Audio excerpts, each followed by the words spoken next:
Hello, my Liam. Cynthia school ngiyaphila unjani? Beji unaro so ngiyabona so une beji manje. I can see so unalo ibeji.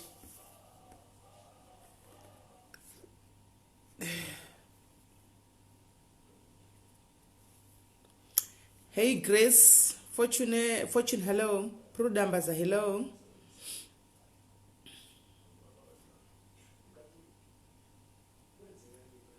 Okay. Tenda izangezvauya hai.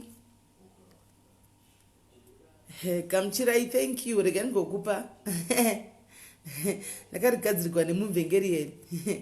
Melody Nico hello. Thank you Millie. Uri say. Nori hello. Uri say. Slick Ro Bakoma, how are you?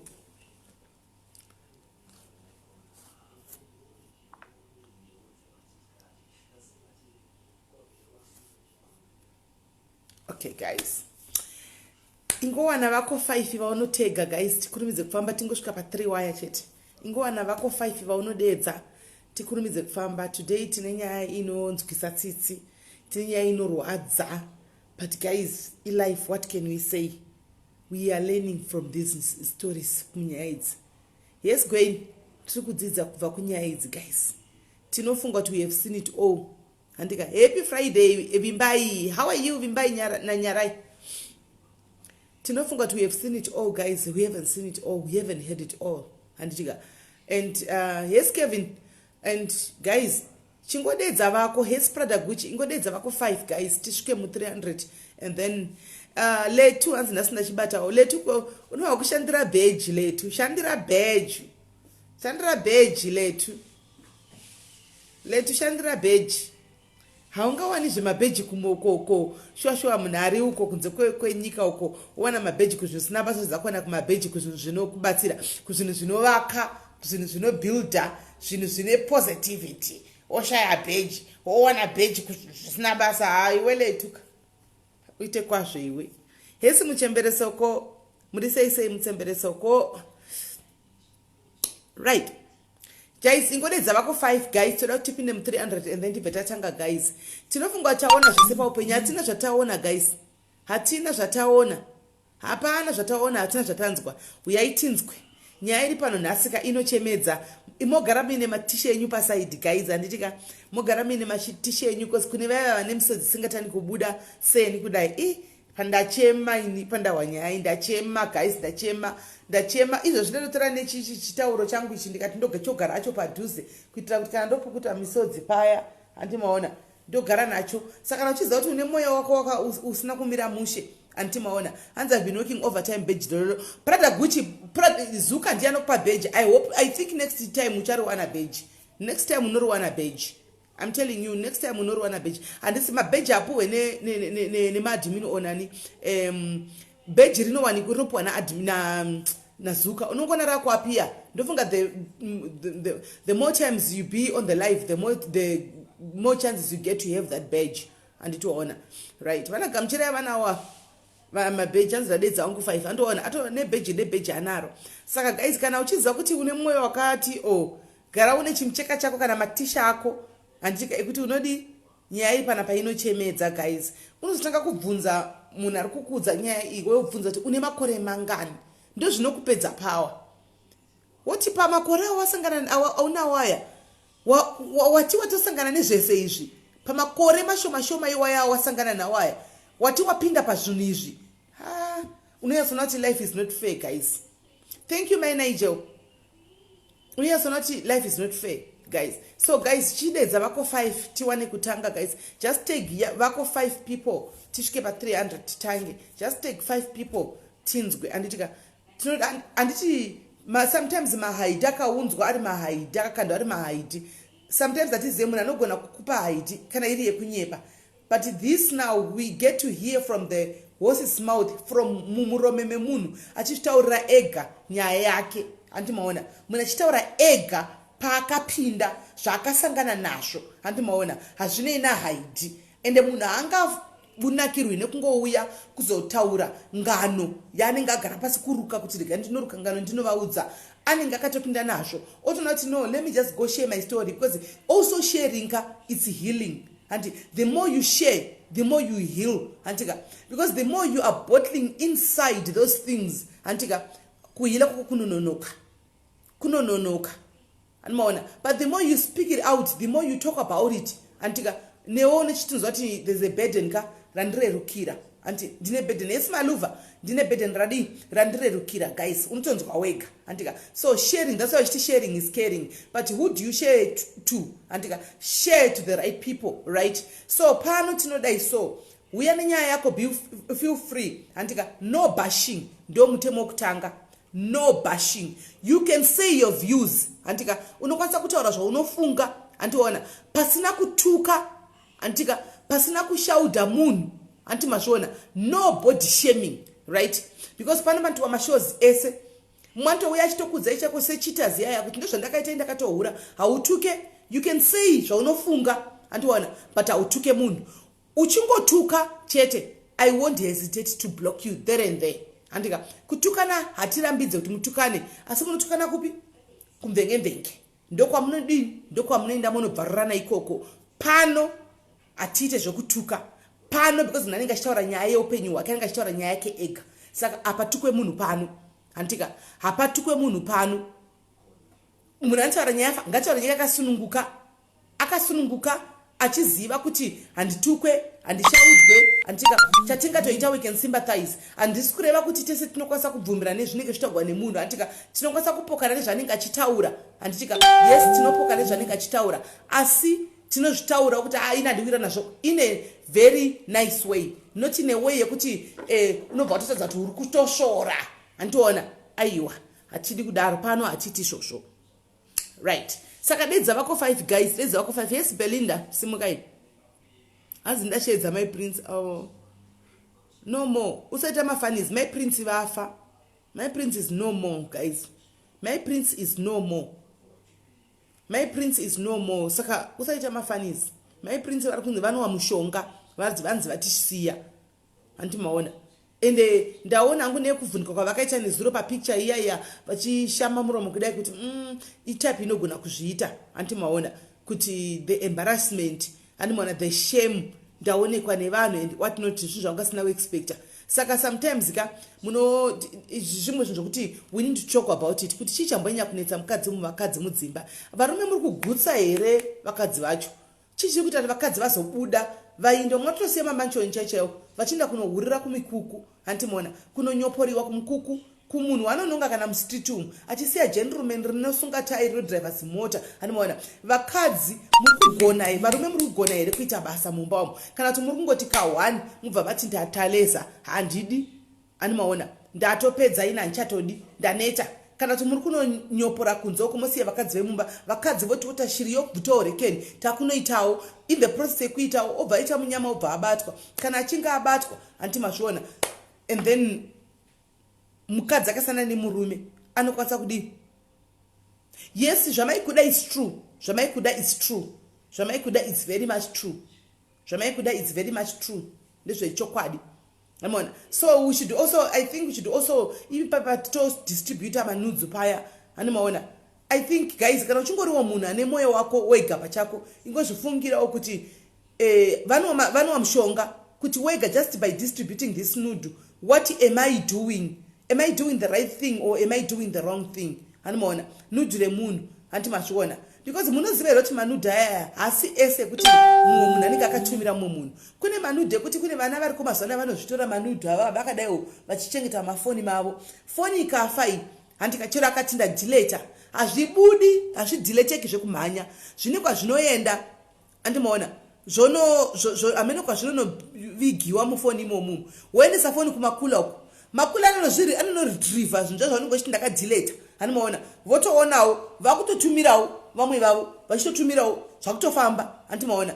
Not everybody, not my kuku, my prince, not everybody anosenda nudhiri antimazviona. Umwe anotosenda asingatozivi asingafungiri marepercussions ezvinhu izvi pazvinozobuda antimaona. So ipapa pakapa guys ina ndingakudze yangu zvokuita but munhu nemunhu ingoona zvinokuitira mwoyo mako kuti is it okay kuti nudhi tikati kwawaona nudhi kwawariona kuti uyai ndikupeiwo ndopawo vangu 10 opawo vangu 10 tiri kuita of course yes tozati patinenge achita chirwere chake tinenge tisipo hatina kumukumbira hatina kumutuma antimazviona but zvinozoitika after animaona zvinhu zvainda viral izvi some other people cannot stand it animaona they cannot stand it. Remember panenge achita zvinhu zvaingafunga tikuita secretly asi zvakabuda animaona. Saka iyo idecision yemunhu antimaona kuti ukaoriwana nudhu uwo uchada kupawo here vamwe animaona kana zvichingodaro ameno kuti zvozoita sei ameno ipapo antimaona.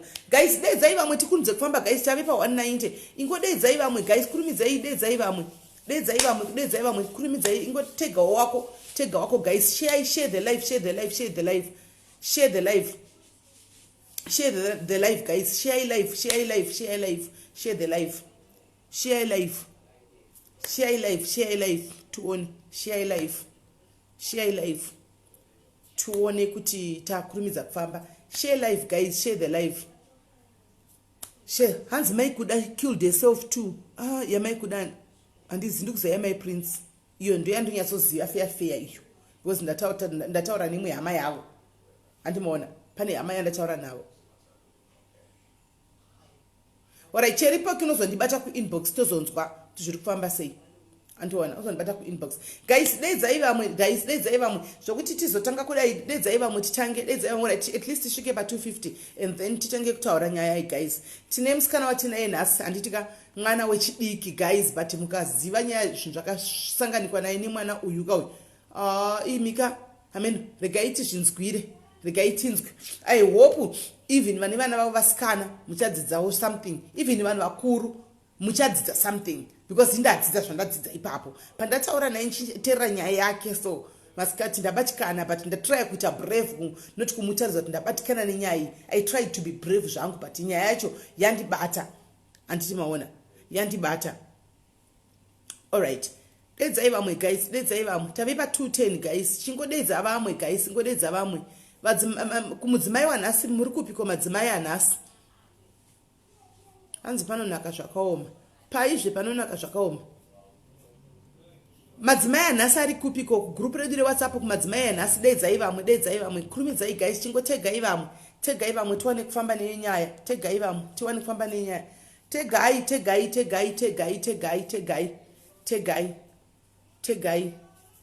tegai guys asi vanhu vaenda kumabhawa here nasi friday ka vanhu vanenge vachida mumbonomwamwa handimaona imazono ndakazorodziwa handisini nitukuinda right taapa 220 guys teganai guys dedzai vamwe guys 223 dedzai vamwe guys deizvozvi deta apa pachinzi pauya vanhu vabatwa velula deta tove kuma1000 so handimaona pane zvinhu zvokuti munhu unonzwa nyaya dzeumwe munhu handimaona nyaya zvinoitika muupenyu vanhu munonoka kuuya handimaona dai kuchinzi kuri kupi munhu ari kupengana ndaya kuzopopota panochituka munhu deta tove ku1.5 izvozvi deta tove ku1.5 chaiko izvozvi kuti havari kutuka munhu handei kudhirama ko zviri educative hatidi ngatifarirei zvese tinojambiwa nemakombiyuta nenyaya yekuti techingombanyira kuzvinhu zvisina basa denda ndakashama pano tave ku4000 izvozvi hanomaona deta ku4000 right saka tegaya muti apa 228 guys vafa my prince tapa 234 guys varaidza mbengo uri kuona zvako wegere bwezi zvandiri kuona tapa 234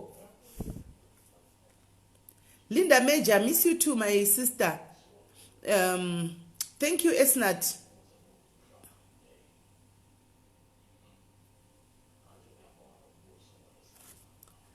Hanzi Chico. Hanzi namai rei. Regai nasindi zuweo after a long time. I think sharing van me pano semadmin. Sharing kupi, my rei. Kupi, my rei. Are you not mistaken?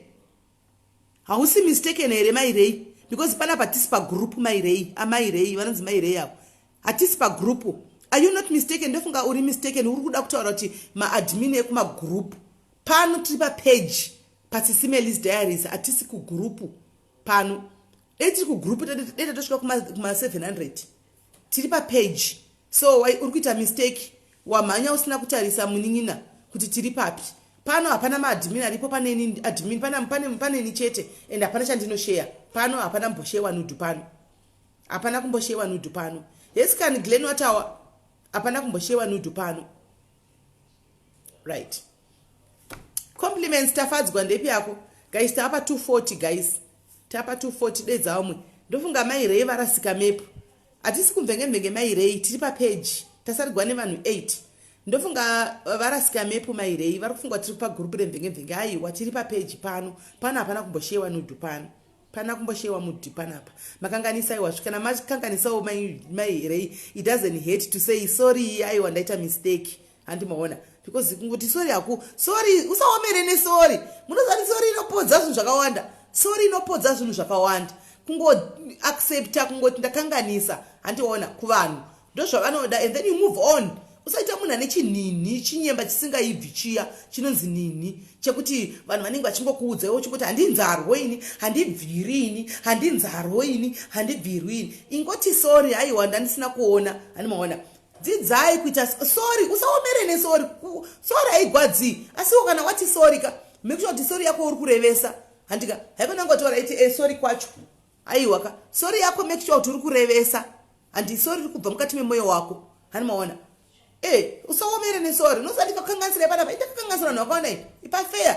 Hanimaona ndai zvimwe chete zvitendo kusaziva zvimwe chete zvitendo kuziva. Hanimaona but imi ka ndakati Mwari ndibatsirei ndakwenda ini kunoti sorry ini ndakauya palive ikati vedu yewe munhu wese ndakandotuka ndiregererewo ndaikutuka zvipaya handi ndakagariwa nasatani muri musa aisi yanga isiri mhosva ndine zimwe yaranga riri pandiri ndakazonoribvisiwa zimwe yariya.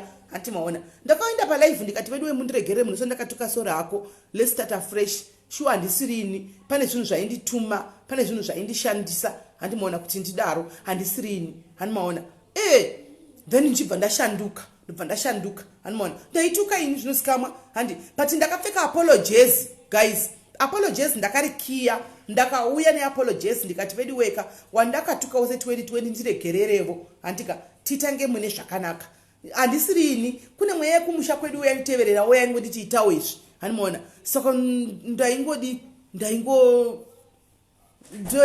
ita tuka vanhu tuka. Hanimaona asi alright my rei asi handichi takatanga zvakanaka wani. Vamwe vazhinji vandototambisekana veko zvino zvana takatombodzurana chaizvo. Hanimaona takadzurana chaizvo asi nekuda kuti apologies humbleness inongodiwa unongozvihambula wega ukonasana kuti no this is not me. Social media is turning me into something that I'm not, right? And for what expense? Antimaona for my expense my love nema likes da kurasa hunhu nekuda kwema love nema likes da dololo maya never hazviti ndakaramba ini I broke the cycle. Ndakaramba ini ndikati kurasa hunhu wangu ndoda kwema love nema likes kunzi kwai zima iri yere kutuka zimbuya yere kutuka vanhu da nekuda kwema love nema likes never. Ndakazviudza kuti never I won't respond to every trash. Iko zvine kune block button zvakakarisira for a reason. Why can I not use it? Anti you bash me, you insult me ka block. You insult me block. Chana ndine fimbi yemashoko andinogona kudza handina nguva yekusara chipindana newe block and I move forward. Ndatopedza. Antimaona hanzi chitanga isisi tami tasarambijana tapa pa 285 tapa 285 hanzi simene ncha ground face iwe Glen udaundu uraisa na towers even na Glen watawo aituka munozviziva imi zvokutuka zviya zvamunonyatso zviziva munozviziva imi but she's no longer that. Taiti tikatanga kutategi team kuna chaibda chakanaka but uchiwanei pazviri ko munhu ari kutuka unoziva here kuti ane mwoyo wakaita seku kana ane mwoyo wakarembera kuti anogona kumwa mapiritsi akafa nokuti ndatuka kana mushonga red poison naimi nditoza kuti nguva yangu make use of nguva yangu zvimwe zvinhu zviri nani ndikati sorry ndinobvei ndikangokona kuti hausida kunzwi kusoda kuti tekiteki neni kune magostika anotekiteki newe anonokuvhundunyirira nyaya dze30 years dzandakatokanga mwaini muridzi wadzo hanimaona kana kunondivhundunyirira nyaya dzandakaita gurupu richitanga kuti wakambodai paya yezvo kune munhu asina pasti ndakazviita ipapoka what counts my past haichina basa what counts is where I am right now, what I'm doing right now. Those very important. What am I doing right now? Am I still bashing people? And I would like also to acknowledge him kama masimba andika kana varipo. I would like also to acknowledge him though vanachiva kwanda chimwana semna sina basa semna anopenga semna nodi but kwandirika sure ndiye munhu akacontribute pakuti aiwa Sis Melly no this is not right, this is not you Sis Melly no so ini pajekerera ina ndiomeri zvangu nekutenda handika I would like to acknowledge him vakandishepa ivo baba vaya vasina mazino vaya handimona vakati no Sis Melly no learn to ignore some of these things handitika learn to ignore ende zvakashanda tikati zvokana ndodzwaona namasimba asina mazino vose saka inini ndokona kuchinjawo nemhaka yei then I had to introspect hanimaona pazakazosvika kuna baba vekunokumba vakati ndochikubhana Facebook hatiti ukuda zvokutuka uchita zvaunenge uchita inokuti handiko kufacebook uchita zvinhu zvako koko kwanenge uchita ndazviona kuyoutube ka chirega ndiri kupa chance saka ndiani anoda kubhaniwawo pafacebook hapana nokuti zuka nakuisa age restriction pano chaichida kungovepo pafacebook ndakabva ndati pu chero ndine fimbi yamashoko chero ndine bag rezvituko to hell kukutamba nevamwe zvakanaka kutukana bodo shuwa unoraya munhu nemashoko chokwadi guys tasara ne1 person one moon right 301 right maswera sei manheru mamuka sei kumativi mana enyika nchiti aiwa guys ngatisanganei pano pachirongwa chezuva ranhasi guys right nyaya yedu yanhasika it seems as if nyaya iyi kai ichaita maseries kunge cheaters handika because ndine vamwe zvakare I don't know kuti netime yedu chatibvumizero kuti kana uyu apedza nyaya because yakareba tikwanise kuedha vamwe but vakwanise kufona I don't know but it seems as if ichaita maseries handika today tine nyaya yemwana yemusikana akasafa backstabbing inochi betrayal handika from a friend waitrusta handika but nyaya chazvinzwira mega achikudza inyaya ega pachake handika after betrayal handika akasafa rejection after rejection akasafa depression after aiwa akatanga before depression akatanga nedomestic violence from domestic violence akazosafa depression and tutora mwana nemakore mangani mwana ne22 years now chiimagine kuti akatanga rini kupinda muzvinhu zvese izvi chiimagine kuti akatanga rini right kupinda zvinhu zvese izvi right saka zita rake ranhasi ratamupa anonzi Brenda handika saka anonzi Brenda ndiye watinaye pano saka regai tichiti Brenda achifona tichinzwa nyaya kuti nyaya yake yakamira sei right tamirira Brenda manje kuti Brenda achifona tichinzwa kuti nyaya yake chichakaitika handika mai tine vimbo chi somebody wokuti I would like very much one day kuti ambotaura neni because she's got a very big testimony andinoziva zvangu zvokuti she conquered zvimwe zvinhu zvanga zvakaoma handimoona but being her akazvifesa akazvikunda handimoona but anyway when the time is right kana achida she will come and tell her story maitine vimbo because I know her tichitaura zvedu so at some point ndichitonzwa tsisi tivakumanaka but why though why handimoona but anyway I thank God because akakwanisa kudi akwanisa kukunda regai ndito kumufonera ini tinzwe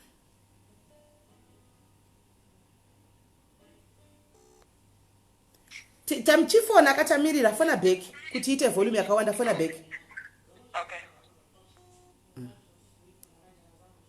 right saka tave nemusikana ari kuuya panapa ari kufona guys unotanga kufunga kuti 22 chaezra rimwana wako wakumana zvinhu zvese izvi no now ari kufona ngafone newhatsapp ka inopera iyi inopera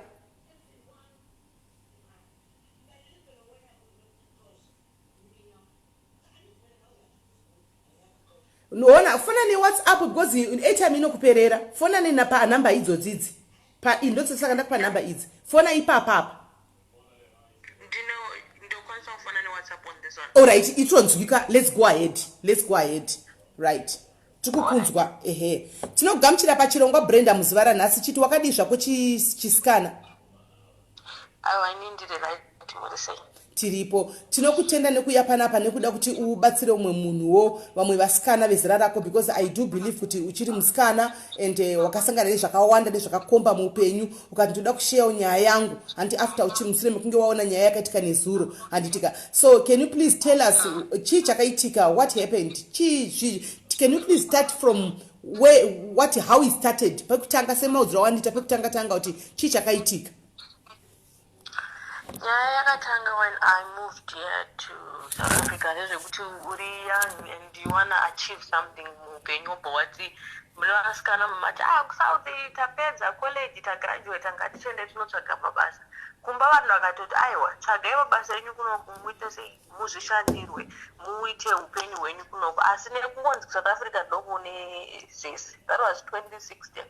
Don't South Africa ndokune zese ndokune life ndokune cheap. By that time it was 2016 and I was 21 going 22 ndakauya kuno SAE and then I had a friend already musikana anga ari kuno ndiye akanditambira pandasvika pandaenda mumba kwake tichitogara zvakanaka pandatsvagawo basa pandaona basa luckily ndakaona basa kuno kuCape Town kazhinji kuwana basa parestaurant mumalodge ndabva ndatoonawo basa rangu zvakanaka murestaurant ndosengawo kutoshanda zvazvichori nani. So mukutamba mushamwari yangu aione shamwari yake mukomana and then I got introduced to the guy. Ndichangosvika akabva kuZimbabwe hapana zvandoziva. I got introduced to the guy. That was early January, Feb 2017. Introduced to the guy tazotanga kudanana pai titodanana nemukomana totakuti no ari kutondidawo ininiwo ndakutodawo mukomana tagara pai. So it happened one of the days I was kubasa. That was March. I just got back from home from work. Ndasvika kumba ndikuskovhura door ndikubadza light. The house is empty. Hamuna chirimo, hamuna kana gumbezi, hamuna kana chii. 3 months ndashandawo munoziva kana muchisheya mumwe anoti indotenga mbedha uyo ti nindotenga wardrobe uyo ti ave nindotenga TV uyo but kana utenga TV ndindotenga decoder muchibatsirana ende mune muchiti tiri vanhu vanobva kunhu kumwe chete saka tinoita life yedu tiri pamwe chete ende tatiwo masisters because tiri kugara tese. Ndakasvika mumba musina kana chinhu muri empty. Hembe dzandanga ndinadzo ndo dzanga dziri pamuviri wangu dzandabva nadzo kubasa. Kutsvaga madocuments angu even passport chayo manga musina mumba. Ndafonera mumwe wangu ndamufonera foni yaisudaro ndikufona foni yaisudaro foni yadzima mangwana makuseni ndamuka nehembe dzeya dzandandinadzo futi. Paitika izvi usiku ndafonera mukomana ndakati no uya kumba uone zvaitika mumwe wangu abuda aenda asiya zvinhu zvaitika mukomana abva asvika kati no don't worry baby, people they don't vanhu vane utsinye, this is what happens, mune mashare muchiita sei, so it's not a problem, I'll get you a place and ndokutsvagira zvinhu zvekuti uite sei ushandise. That no, it's fine, I can keep this place but ndikungoda something zvokunditangira kati no, we'll sort out this later. Ndarara motikari mukomana usiku makuseni ndamuka ndaenda kubasa with the same clothes that I was wearing yesterday. Ndangogeza ndapfeka the same clothes that I was wearing yesterday ndaenda kubasa. Musikana azondifonera ari kubhodha akati sorry ndaenda kuZimbabwe zvinhu zvandakatengesa zvinhu ndakatora hembe ndakatora zvese ndakatora ndaenda kuZimbabwe. Ndakati ko passport yangu kuenda nayo kupunwedi ndinochidi chipassport chako ndochishanda. Ndakati kuwamboita kurire kuri kuenda nayo passport yangu kuenda nayo kupi tatotukana kapai tiri kutukana paya ndopaazonditi ndochidzosa chipassport chako. It took almost a month kuti passport yangu idzoke kuno South Africa nekuti yakapiwa truck driver wachoni akazopiwa mumwe truck driver kusvika ndazoiwana ndakazoiwana after a month. So the guy paakauya achida kundibatsira ndakangofunga kuti no mukomana uyu sezvo ari mukomana wangu tadanana, it's almost a month and something now tichidanana, andibatsira akati no anditengera magumbeze maplates mastove mapoto aita zvese. Ndikatoti life yangu yaita sei life yangu yaita. Little did I know kuti that was the mistake of my life. mukomana andiitira zvese, atenga zvinhu, aisa mumba. Mwedzi wapera akati no baby don't usabhadhira rent, chengeta mari yako unoishandisa. Aibhadhira rent, aita zvese. Takutodanana pai tiri kugara 3 months. It was almost 2-3 months down the line. Akati no, let me go and introduce you to my family. Vazive kuti ndine munhu ndikudana naye, maybe something might happen. Akati no, it's fine hande. Taenda ndanointroducwa kuna mai vacho. Mai vacho, she didn't even like me in the first place. Vasikana vekuzimbabwe vakauya kuno South Africa, they're only after man chichichichi handina handifafarire what nekuti iwo this guy was once married and kwandiri akanditi like ndakarambana nemukadzi about 7 months ago, but apparently vanga vasina kana 3 months varambana tatanga kudanana izvozvo. So mai ava mupfungwa mavo vanga vachiri kuda muroora wavo uye wavanoziva nekuti uyu nemusikana wanga nekudhara vanga vane mwana. Tagara tikudanana mukomana manje nenhau yokuti akandibatsira pandanga ndiri desperate, akandibatsira when I was in need. I was now owing him mulife make. Ndanga ndisakwanise kuva independent, ndanga ndisakwanise kuzvimiririra, ndanga ndisakwanise kuti nditaure. I didn't have a say in anything because akandibatsira. Okay, and inini kana wakuda munhu wako izvo zvaanotaura ka unenge uchiri muda, uri in love, you young, uri kuda zvese zvaari kutaura, izvo zvaanotaura unenge uchiteerera uchidii. So kubasa kwandaishanda inini panga pari like it's more like a market. So unokwanisa kumira kunze uchiona zviri kuitika uchidini. Saka iye aisvikopaka kuside motikari yake, opaka across the road, okumira ochanga kuona, akakuona uchisekerera murume kuti ukwati ndamurume and then kumusekerera. Wekunzofonera rero apa uri kutraya kuti usadaire phone because une makastoma pako bachiri ngovibrate ari muapron, uzosemudza phone unodaira. Why uri kusekerere murume unomuziva? Why uri kusekerera kudaro? Chichacho hadisi zvemunhu anosekerera varume. Ndo panotangira chigureba baba kutanga kusekerera varume vasiri venyu. Kuvasekerera varume vaya mudhi yatochinja, watopa basa. Uchipedza basa unomuona akakumirira panze okufonera kuti wapedza ndakuona, pinda motikari handekumba. Zvakatanga mukuchinjirwa hembe dzekupfeka kunzi you don't wear my tights, you don't wear mini skirts, you don't wear tight dresses. Kana uchienda kubasa tsvaga majini mabootleg ekuti haakubate miri wako. That is the only thing chaunokwanisa kupfeka. Akakuona wakapfeka tight aikutuka. Waiudzwa kuti uri kufamba uchizunza magaro panze kudai kuda kuattracta varume, kundozviri problem yenyu. Iwaizunzawo here magaro acho?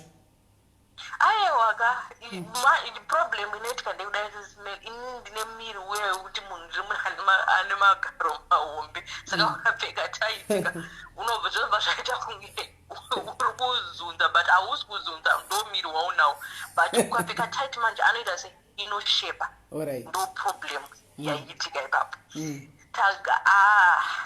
Ndo patangira nyaya yakunzi uchaudziwa zvekupfeka. Kana uri pamba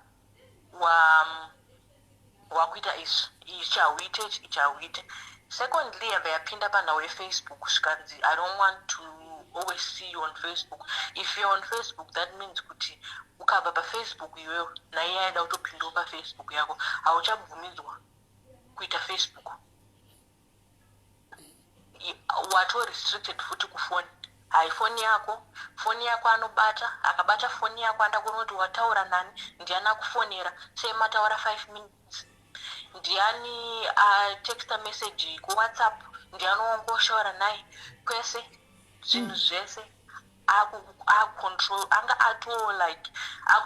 controller zvese zviri kuitika. Ndikangoti no, it's the phase, it's passes. Semunhu ari murudo, munhu wangu ndiri kumuda, no, it passes plus.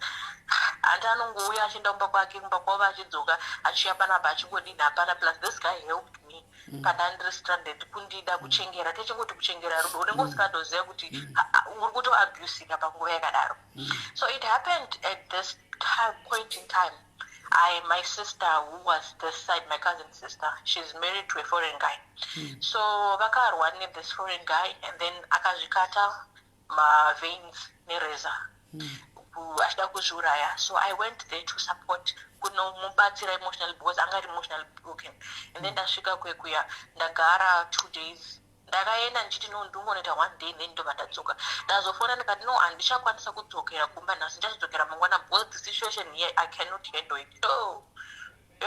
Ndatozviziva kuti kwamuri kuenda ikoko na banguru vakwa because munyamo wakaita ndekuti banguru vangu vangu vari ndowekwestern Africa muNigeria. Ndatozviziva kwamwena nabanguru vakwe vavava kuti uchatoswera watsvagirwa boyfriend yekuNigeria, watowana izvezvi murume wawatsvagirwa ikoko. Ndosaka usiri kuti no, you can come, you can even come here and check.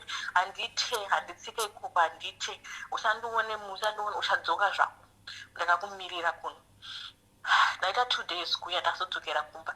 Andifonera uri kuti no ndadzokera kumba, ndiri kumba konda auya apopota apenga. That's when he started beating me. Kuti unondipindura, ausisina respect nini, unondipindura. Mukuenda kwandaita kunoona sisi apa kuna bankuru vakufona kuti no my in-law, your sister today she's fine, she's not what. Say bankuru wako vari kukufonera iwewe, vadi kufonera inini ndozokuudza iwewe. Ko vakafonera iwewe iwo zoudza inini zvakasiyana nekungoti vandifoneri. Ndozvandisingade izvozvo zvekuti vanhurume vapota vachikufonera vanenge vachida nenyaya dzei. Ndinozoziva sei kuti mama muchitaura nyaya yasisi vakuchiri kana kuti vanga vakutokuda chichakupa kuchakutuma kuti uite izvozvo. Ko naye ko inga ndangotaura nesisi vangu ndingaite sei nabankuru. I don't trust it, there is something going on. Ndangoti this guy panguva iyoyo hazvaimbondafekta. Ndaingoti tiri murudo, murume wangu tiri murudo, tiri kungodanana, that is what is happening. Tiri vanhu vari murudo. Tagara tikudanana. It happened to be this day. This guy ainamata kumasowe. Inini ndakandisinganamata kumasowe. He said no, pani kwandinoda kumboenda kumadzibaba. Taenda kumadzibaba, tasvika kumadzibaba. Madzibaba vakati vachitomutsuro pamweya vakati you know what, iwewe une problem iri pauri vakadzi and whatever, and handikwanise kukubatsira, but ndaida kukubatsira relationship yenyu kuti iende mberi. Saka zvataita nezvekuti pakati penyu mese muri 2 ndichabata umwe, ndichakusungai mese kuti anoenda kunorara kunze nemumwe munhu anoita sei, anobatwa, anonamira, anobatwa. But madzibaba ndobva zvaitika, ndobva vaita munamato yavo vakaita madzibaba ndobva vapaimba taenda. Saka ndofunga iye akazoda kunozvitesta here kuti zvinoita here izvi zvaitaurwa namadzibaba izvi. Ndobva aenda abva kune ex-wife yake, uya wakambotaramana kuye, abva anorara kuye, abva aona kuti haana kubatwa, haana kunamira. Ndobva achizonyatsodzoka manje ane hasha. And mind you, this guy was more like a sex addict. Aiti akasvika kunyangwe akauya kumba kwako anga asina time, anga asina limited time dzekuuya. Aigana kuuya na 4 AM, ada kuuya kuzoona kuti ukarara nani. If you take time kuvhura door akauya kumba kwako, asati arara, asati aisa kana gumbo rake pasi kana kugara pasi, anotanga azunza imba yese kuda kuona nepasi pembera kuti pana nekuvhura wardrobe kuona kuti munani wongo ukaviga. Wasei watora time kuvhura door mumba mako mowapinda muno, sei natora time. Ana time yekuuya kumba kwako anouya kana na 1 AM kana 4 AM, anytime he feels like he comes. Ungosvika ushongoti paasvikira pese you have to be to his command. Kana kuri kurara naye you have to sleep with him by that time. And anogona kungosvika ungoti mai ndandatongokusuka hangu ndangoniguya kuzogona, but no, auya kuzoita zvekutoitika ipapo apa anga asingaburuki. Hanga asingaite, aingouya kana aitoda kutomeka sure kuti pauya warara naye iye, kana nyange usingade, but ukaramba wakuita sei, wakuhwira une mumwe munhu wakuita sei, wauri kurara naye. Okay. Tiri kudanana, tiri murelationship pai, tiri kudanana, tiri kuramba tichidanana, tiri kudanana. Inini zvese zviri kuitika izvi handisi kuzviona. So there was a guy wekuti kumba kwedu tese ana baba vedu vanga vari mapasta. baba wake ivo vakazofa. Mukomana uyu aitochatawo muna December. So akandifonera from all the way from Zambia. You know what, I had a wedding in December. Ndachuda kuti uye kumuchato kwangu. Tinochata pa WhatsApp taita nyaya dzakamboitika kudhara tichitoseka tichita sei. And then he came home. He saw this and no, this is my friend. Ndoda kutomu explain that this is my friend. Baba vake na baba and automobiles that statement. Akangotora phone abva airovera kumadziro yabva yaita mafufu. He came back to me. He beat me too. Ndakarohwa kusvika ndakunzwa kuti panapa I can't stand up, I can't watch. Ziso makamboona munhu kuti ziso mukati rinoita ropa.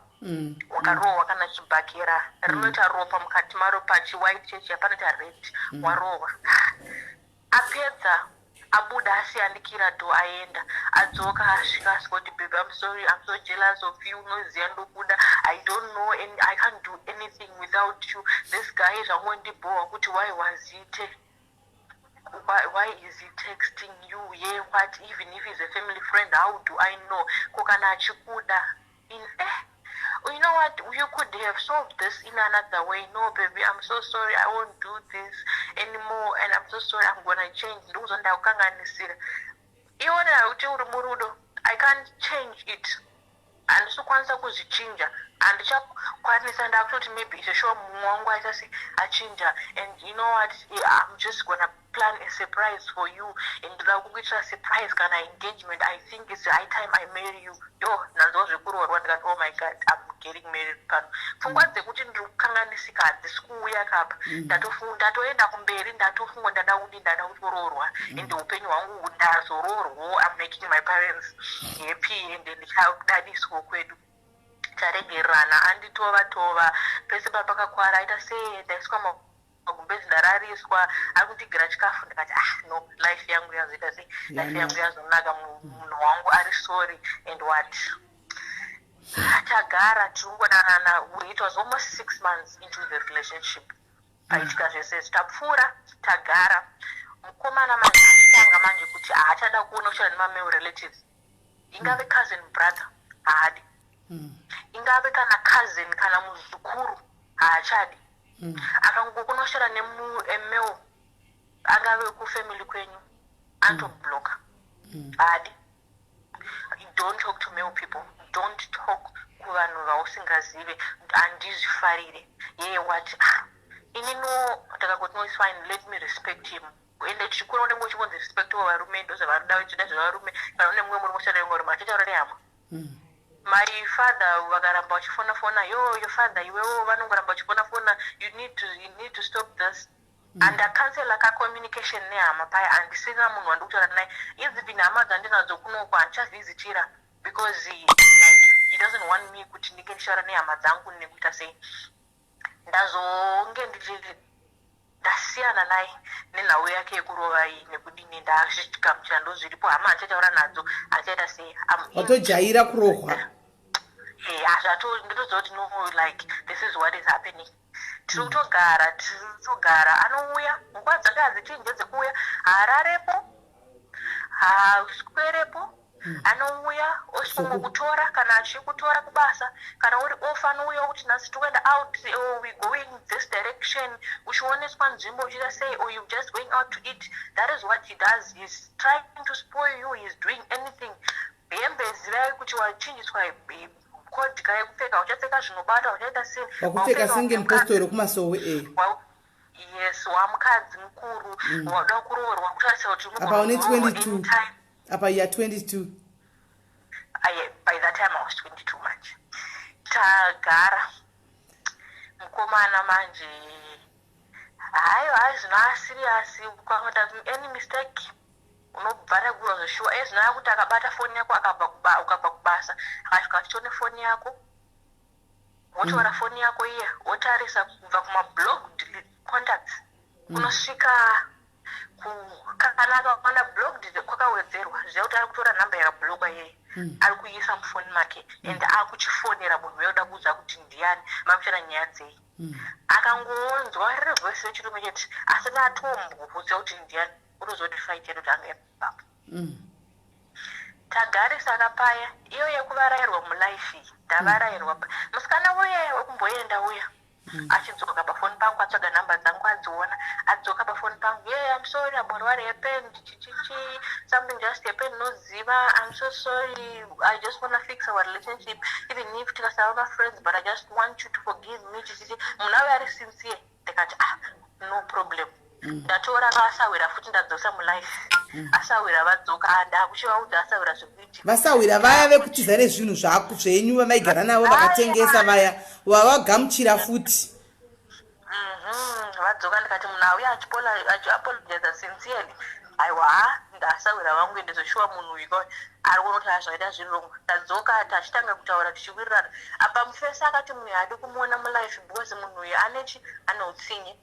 tagara paya nasawira takutotanga tichitaura ini ndikuti ndakataura nasawira ndomuudza kuti kana ndataura newe kana yakurara usiku kana ndaenda offline usanditextere I'm actually gonna be this kana ndizoti kana amanheru ngazoti ari kuya manheru mukomana ndobloka ndodhilita machats namba dzasara ndakadzisebha rimwe zita iye haasi kuziva tiri kutaura kapaya nasawira tiri kutaura and then it happened again.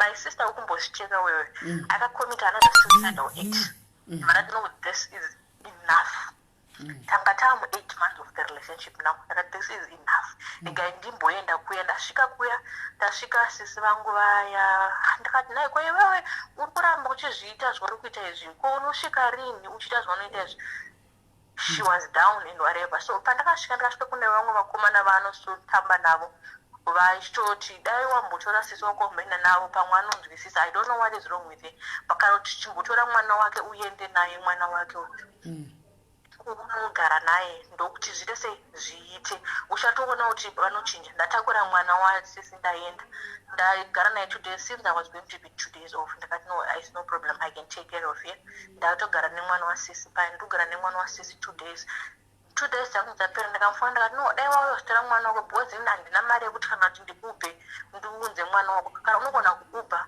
woita sei mwana wauyu akati norega nditsvake one of the guys anozitora mwana wangu akatsvaka one of the guys vangu varipo pandakatora mwana zvikamutaurira nasister yangu iyo bende unoita sei anondisiyirawo mwana uyu mukomana uya auya kuinbox kwangu akati ndanzina sisi wako ndiozitora mwana wau nditumire location kana address number address auya atora mwana aenda uya abva azosvikawo manheru achona akatona almost 5 days isingadana ndatombomuona mukomana asvika manheru asvika manheru abata foni atora foni abva atanga kuverenga abva asvika pachatireri abvaona pane munhu akawasvika anzwi ndianoenda kati no mukomana akatomostora mwana wawanhingi musunopa anga ari panapa ndakakuzotizia one auna kuya panapa zvikanzi so why was I not told about this ndikati no was it necessary kuti ndikuudze boss you're not coming here hey wautova nemasimba ekundipindura you have the guts now ekundipindura because kawo kwakadzidziswa chihure nasisi vako ndakazviziva ini kuti kubva zvawaenda ikokumanigeria nikoko pane zvakutoitika uyu mukomana uyu atori mukomana wekwakaya ndikaniwa pakuta zvekudana nandepapikapo kwekangoyozvitora mwana chete atora mwana ari kuenda saka akasvika kupi ndikati akasvika pagedhi akapinda pagedhi akamira panze apa ndikamupa mwana ana kupinda muno ndikati muno maipinda achiteko ndo aida mwana here anga azvitora mwana here kana chii chiri kuitika zvikanzi aunonyepa uneshoda anopinda muno ndikati haana kupinda muno zvikanzi okay I have to search down this house atanga kugujenera zvinhu kuvhura akutsvaga zvinhu akutanga kugujenera atanga kuvhura ndati uri kutsvaga zvikanzi ndezvandiri kutsvaga ndakuchiona muno mucha mudafanira kuita macameras so by that time inini I was getting fed up with this ex dzake idzi vandachitanga kumupindura saka pandakatanga kumupindura manje iye akabaona kuti this person akukwanisa kundipindura ende munhu uyu akukwanisa kusandidzwa zvandotaura ndatoni apaakuchitanga doitika problem panapa right now ndiri kutaura naye ndiri kumupindurana mind you pese pakadana napa almost 6 months the relationship pei yangu inini kadhi rangu ranga rakugara naye ndiyaiva necontrol yemafinances angu kumba kwedu kana mai vangu vakada mari ndaitanga ndamukumbira kuti mai ndipo 2000 ndautumira mama wangu vari kuda mari yechakati onzi yese 2000 yese yakawanda unogona kungotumira kana 600 yechikafu noti no i2000 because I can afford kutotumira no uri kuwesta mari uchingotumira vanhu vari kumusha vanhu vari kumusha dangochingura rosari ka1 kana uchingoenda kumaketi kutonovatingira zvito ndakati no vari kuda mari pane zvauda kuishandisa hauteerere no problem otora mari yepa 2000 yavakumbira pamwe chitapiwa 1.5 wonzitora 1.5 watumira mutora 1.5 wavatumira ndamupindura pandamupindura apa tanetsana kati apa abuda apa aenda zvanzi ndikudzoka so inini paakati ndikubuda ndikudzoka I just thought kuti this guy is gonna hit me again. Ndina gugu wangu andina kunokumba ndavafuna ndakati gugu muri kumba here sikanzi ndumba ndakandachida ngoro yokumba kwenye 2 days pane chikuitika but it's fine you can come but don't tumira address pandangorongedza hembe chete pandabuda mba hembe nepassport yangu pandabuda mba pandaenda so iye I think akadzoka nehama dzake vauya kuzonzi yamone akundidherera nasekuru vake yamone vakundidherera panapa tasvika kwara gogo kuya ndagara gogo ndavauexplainera zvikuitika ende zvandiri kuudzwa nezvandachiitika mulife mangu vanditarisa vakati unoshayei wakaona kuti wanzwai wakadi kuya kunoko hazvese zvozvo yato too late for me because nezvatoita zvatoitika musodzi chete yangu kuereta mukomana asvika kumba kuyashaya munhu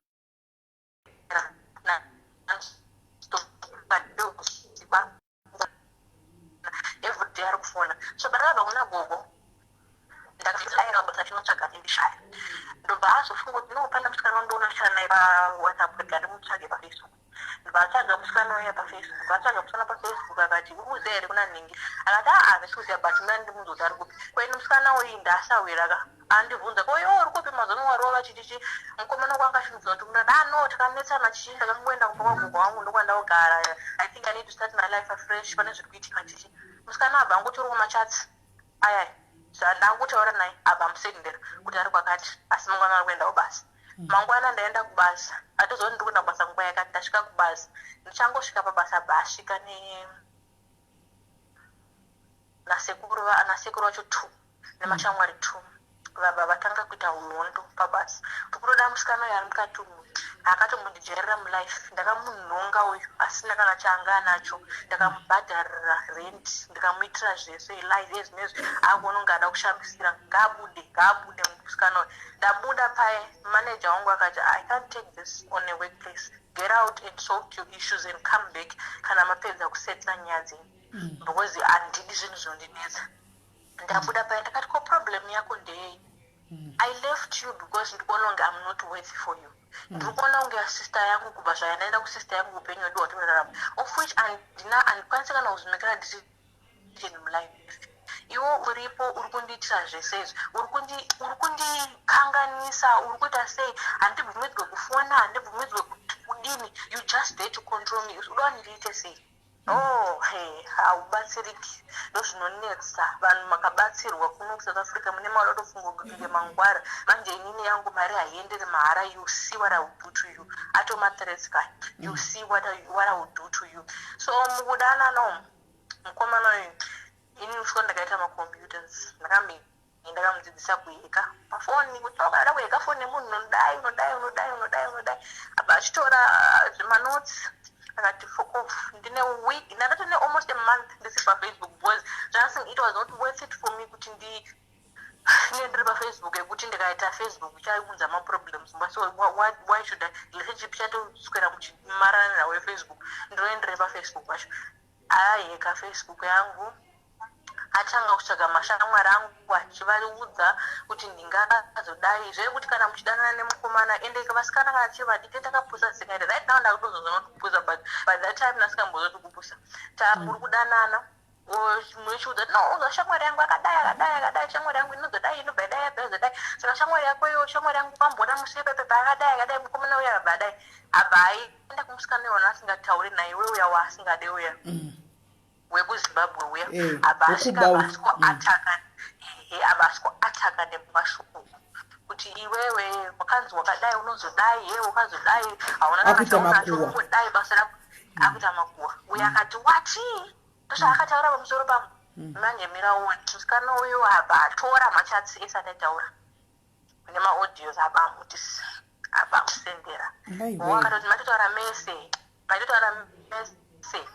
asingazive behind my back saka this person could have been doing a lot more behind my back vaizva kumupfidzisa ndobva varonga vaita kagroup kavo mbava nemusikana uya nabhuru wako wakagamuchira ambotisa nezvinhu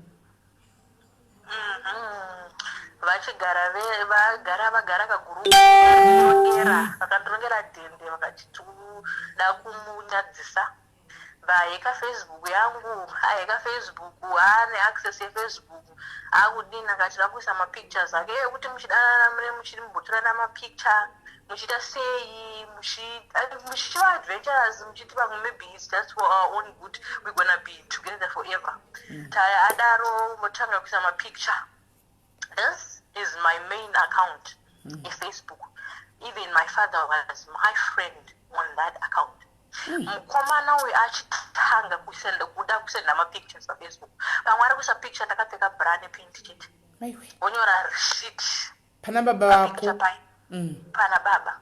Rimwe akaisa picture I was almost naked. Ndakaisa magaro panze akaisa pa Facebook. Account yangu onyora sheet. Zvese achiri kuisa inini handina kuziva kuti afunga kuisa mapictures angu because before aseresa mapictures angu paakapwanya foni akanditengera imwe foni ndobva andipa foni yeye andipa foni akazinga akudzoka achida foni yake ini ndakambenge ndakamukuretesa 2000 rand vandamuti koraiti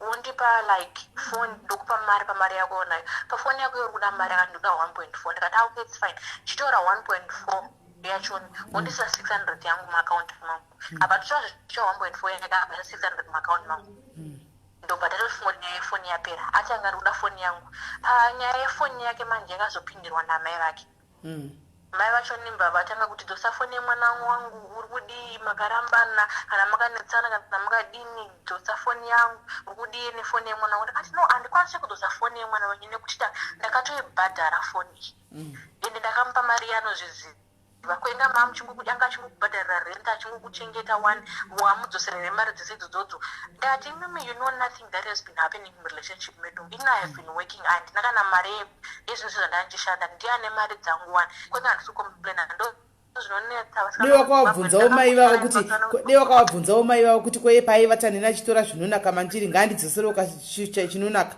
akandipedza chinonaka ngaadzose zvisati havasi kuzvionaka ndakati koimimi muri kupota mushaura izvi ndozvanetsa asina kuziva bhotozviziva asina kuziva mukagoya kunoku mune manotsvahumusana nebasa muna kuchekindwa nevana vamwe vanhu vasina kuziva kuvhuri mahuri kondahura ndadiniko mundachikoda nemwana wenjeri vakutotanga kutopinza family yangu vakutotuka family yangu pai saka mukudana nomwana wakambengandudzo kuti iwo vana vavo vese vava nawo vana nababa vakasiyana achinyeyawo mai vake yanyiwo mai vake saka vakazosvikopa kunditukirawo mhuri yangu zvakandirwadza zvokuti ndakavaudza kuti imimi ndimi huri nekuti ndimi munongopese pamasvika muri kungozvareswa mubinzi muchienda indezvakagara nemurume wani asi hamusi murume wenyu wani asi mune vana vangu murugara naye murume weko muri kudarire ndobva vaenda kumwana wavo zvikanzi ndatukwa ndazonzi ndiri hure inini here wati ndobva zvatriga mwana wavo kuti saka ndida kumunyadzisa musikana wayo vaisa maphotos pafacebook vaisa maphotos pafacebook vachitaura zvavanoda indakatorara pakati peusiku ndafonera nemwe musikana akati naiwe mapicture uri kuisa pafacebook uko zvaita sei ina handisisina access yeaccount kana no handisi pafacebook ndatona almost monday something kusina mati pafacebook usara nyaya yei vaanotora mapicture aya abva andisendera ndakadikitira ndakashaya kuti ko ndakanganisei ndabvunza anyora kuti zvikanzi akunditumira mapictures ari kuisa akunditumira mapictures ari kuisa akunditumira saka mamwe azhinji yekuti munhu unengoshitanga wakashama manudzi tere ndofuka Facebook akaudzwa nafacebook karamboisa mapicture nedzo chikubloka account ndobva apedza kuregera kuita mapictures ayai abva achitanga kuisa achinyora chisaka nafamily yangu baba vangu wavatega unyora zvaanoda apa ina handina chandokwanisa kuita ndiri kuripota account wokufacebook unfortunately zviri kutora time no one haisi kublokika account ndiri kuda kudini hapana ndiri kutsvagawo kuti ndopinda sei maaccount ndazama zvese kuti ndipinde maaccount handisi kukwanisa kupinda maaccount to me I just saw kuti my life is ended ndakazviti should I kill myself. I told myself that I won't die. I will not attempt to kutindiite suicide, but I will see what I can do. Ndogara kumba kwagogo and I will see what I can do. Ndagara ndichichema ndikada kufamba panze ndokufunga kuti saka vanhu vakatoona mapicture aya paFacebook saka ndato people know zvakaita magara angu ndichifamba people know kuti westline yangu iwo magara aigara achichema nawo aya titi uri kutambisa chinina chako kuvarume kurestaurant zvino munhu wose kana akuchizomaona paFacebook unoita seunohwakutsva ndadepressed manje anchaziva baba wangu wazoona mapicture aya vakati ndikukupa 24 hours dekusvika pano kuti utaure nyaya yako or else I'm disowning you. Ndifunge kudisonwa. Mari yandanayo panguva iyoyo it was 4,000 rands. Ndikakwira ndege kusvika kuJoburg, ndikakwira bhazi kusvika kuZimbabwe. Ndikanotomeka sure ndosvika kuZimbabwe kamanyari vanhu vese vakarara. Ndakasvika kumba ndichifamba ndichichoka ndichifunga kuti vanhu vese vari kungondiona. Ende vanhu vakandiona ende munoziva kuti ndanga watoonawo zvishuwa magaro aya paFacebook vamwe vacho. Munoziva manje kana kwakuZimbabwe manje kuti kanyaya kadiki kanoblow out of proportion. Yes, and the Zimbabweans tenda kutoona no one understands kuti no account yangu yakahekwa. I didn't have anything to do with this. Ndagara kuZimbabwe 4 days ndakati no, I'm going back bus. I don't need anybody's sympathy. I need to stay. I need myself for this. I did put myself into this mess and I will take myself out of this mess. Ndakwira bhazi futi manheru ndadzoka kunoku ndasvika kunoku yo pese pawafamba munhu angokuziva chete takaona magaro aya autongotaura ndiwe here wachakaona paye, ndiwe here une mapicture aya, ndiwe here wakaiswa apa, ndiwe here kune kutonzi ndiwe here wakaposta magaro ako paFacebook. uri hot shamwari iwe uri hot. I saw you ndiwe unezi ndiwe baby boy what I had to block, I had to kuzvibudisa muvanhu. Firstly, no Facebook, no WhatsApp, no calls, no anything. I'm living my own life ndega pasina munhu. Ndakuzviraramira kaupenyu kangu ndandega, ndakuzvivharira, handisisina munhu wandinaye, handina munhu wekuchema naye, handina munhu wandinoudza nyaya dzangu, I'm just me now, ndega, ndisina kana munhu. I turned myself into the house for about almost 6 months. Ndichigara ndakazvivharirwa. In 3 weeks, I lost weight from size 36 kusvika size 28. And I still remember by that time, ndakakwanisa ngoshengera 2 skin tight Mr. Price nematop. Ndosvika zvandaikwana, hembe dzangu dzose ndasatombozikwane, ndasisina kana wane andokwana. Ndaonda vhudzi, ndakati no, zvinotondirwarisa vhudzi. Ndagera musoro. Ndabva ndagera musoro. Ndagara paye one of the days I just told myself, let me get out. Ndimboenda panze apo ndimbonoona kunaenda kumo. Ndasvika kumo, ndiri mumo, ndaona mumwe mukadzi murungu. Abva anditi, hi, how are you? Because I'm fine, and she was, you're not fine. I know I'm fine, and no, sit down here. You're not fine. What's wrong with you? Apa munozana une zvamboitika mauri misodzi inongojenga maziso. Usukwanisa kutaura, usukwanisa misodzi yajenga maziso. Zvakanzi, what's going on with you? Ndikati, no, zvakanzi, are you working or whatever? You look scruffy. Ndikati, no, I'm not working, ma'am, I'm looking for a job. Zvakanzi, okay, I have a job for you. Ndine lodge yangu yenopinda vanhu, ndoda mahousemates anouya kuzocleana nekuita sei, but I offer accommodation. Can you work? Yes, I can work. So, okay, bring your CVs and your papers tomorrow, and then we can start from there. Ndapiwa address, ndadzokera kumba kwagogo kwandiri kugara, ndanovaudza vatofawo ndatomubuda mumba cause naivo vanga vatostress vasatombozondoudini nemi. Ndaenda kuya ndasvika, the lady offered me a job. vandioffer a job ndapiwa pekugara ndakutanga kushanda, but from there manje ndakafunga kuti if I'm dressing myself as a lady, people will see that person wavakaona pafacebook. Let me start a new life yandastart panapa. Ndakatenga mabottom, matennis, t-shirts and cap I'm now wearing as a man. Just to be like a tomboy so that I can cover up that moon where you're kumashuri. Nyaya yangu andinaona kwanza tara naye and akuna ndikwanisa kushare naye andina wandinokwanisa kuudza nyaya yangu, and I feel like if I tell people they're gonna laugh at me. I'm now dressing like a tomboy. Ndakutofamba ndichitobhamba ndakutodini. I don't talk to people. I don't do what. I'm living my life to myself. If a man tries any silly mistake to come close to me, ndinonzwa hasha dzekunzwa kuda kubaya munhu zvokuti panapa munhu ndomuraya akazoita zvekuti akaita zvekuseka nini panapa handidi. 6 months like that, gore rapera.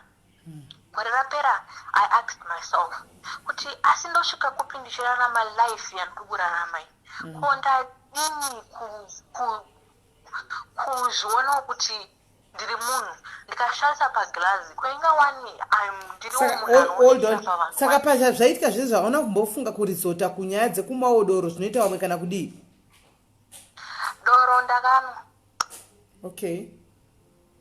For almost 6 months ndichidhakwa every day. All right. My life was getting out. Kana ndiri pabasa ndintoona kuti ndisati ndapinda pabasa makuseni ndanwa chibhotoro. Ndisati ndadini kana ndiri off I have madoro rangu mumba, and doro randakanwa handina kunwa, ndainwa spirits, vodkas, brand whiskey chete. That was the kind of beer that I would drink. My side does know everything is no boss. They don't get no time kuti zvizopinda musystem mangu. Saka ndainwa zvinhu zviri strong zvekuti zvinondita ndirare. Because ndisina kudhakwa ndirare. Ndisina kunwa anything handiti sei ndirare. So I have to be drunk to sleep. Saka kunwa ndakanwa for almost 6 months. It took me time kuti ndizoregera, but ndakanwa zvekuti ndinopedza ndega bottle revodka ndiri 1. Pasina kubatsira in a day norinwa. Apa ndakanwa chaizvo. Pandakazozvigarisa pasi ndichishtarisa ndakati no, you are a lady, you need to act like one. Ndakatanga kutenga kuchinja wardrobe, kutenga maskets, kuisawo kutenga mause, and then I went. Ndasvika kuchechi kwaparidzwawo, mai vaiparidza vakaita kunge vari kuparidza inini. Ndakadzokera kuma ndakabatikana ndikasvika. Asi manje ndanga ndane problem. It's even in me right now. I'm trying to get rid of it, but it's taking time. Yekuti I'm easily provoked. Munhu kunyangwe asitaura zvinhu not meaning kuhama kundihama, like ari kutaurawo zvinhu I easily get provoked. Ndakutoita hasha ndakutopopota ndakutotuka munhu. Ndozvakutoitika ipapo. Handichakwanisa kupa munhu chance mulife mangu yekuti aexplain kana kudini. Ukatonikanganisira, that means kuti utondijairira, saka I have to shout at you. If I don't shout at you, we're just gonna fight. Saka ndozvauchiri kutofila like now. Yeah, I have that bitterness yekuti if ukatondijairira kana watofunga kuti kana uona kuti mashoko ari kwanisa kupedzana, let's just fight and end it. All right. Saka what happened to your friend? Chii chakazoitika pashamwari yako paya? I lost contact. Ndakataura kuti this person I don't need. I don't need a friend in my life. I don't need nobody. I learned to live alone without people. I learned to clear vanhu vasina basa mulife mangu. I learned to live alone without anyone. To just live my life. Yekuti vanhu vari kuwanda kuti saka nhasi ari kuitei anani, anoita nezvei, anoshanda kupi. Makati anoshanda kupi? Anotoziva kuti ndinogara, aitoziva kuti ndiri kugara apa, kuti kushanda apa would change. Basi. Ukutochinja ndogara because I don't need people. Life mangu. That is what happened. Kuti ndipinde mu relationship. Oh, I don't know that person. will be strong. Because now maybe men will come in here to take advantage of me. Men will come in here to stress me or something like that. I don't know. So bitterness manje yekuti the person is depressed and it what depressed kwake zvaitika one that bitterness life mako. Yeah, it's now it went on to affect me. I still remember last year, my boss was talking to me. I think you overwent on this. You were supposed to do this because by the mistake so I'm gonna deduct my salaries. Sure. It went wrong. I shouted at that guy. I shouted at him a lot. Ndakamuregerera mashoko angu ese nemisodzi nechinda kachema ndikadini ndichimudza. Are you okay? Yes, I'm okay, but you white people, you just think vanhu veblack we useless and you don't see value yedu. Saka munofunga kuti munezvese nekuti you white or you think kuti you are the boss, you don't appreciate people. But he didn't do anything. I'm going to do the mistakes and I get but then I would mind that what this person is about to abuse me again. And he's a man. He's about to abuse me. And I'm to provoke. And then so right now per point and that's a point I'm trying to remove that bitterness in the mentally and forgive and give people a chance to life so that I can have a life. I have a life on Facebook. I don't post, I don't want. I'm in every group on Facebook. But you won't see my comment, you won't see me commenting. I'm just there looking, observing, don't do anything. I don't do anything. I don't do nothing. If I'm off, that means I'm in my room. I'm locking myself out. I'm sleeping the whole day. Okay. Off yangu one day. Ndinoriswera ndakarira one day iroro pakapesa pandiri kubasa kana ndiri kubasa I keep myself busy. Okay. Saka kubva zvawakasiyana neboyfriend yako iyi wakazomboita here iwe boyfriend? Yeah, I tried to get in a relationship late last year. That guy is still trying up to now, but I can just snap on him for no reason.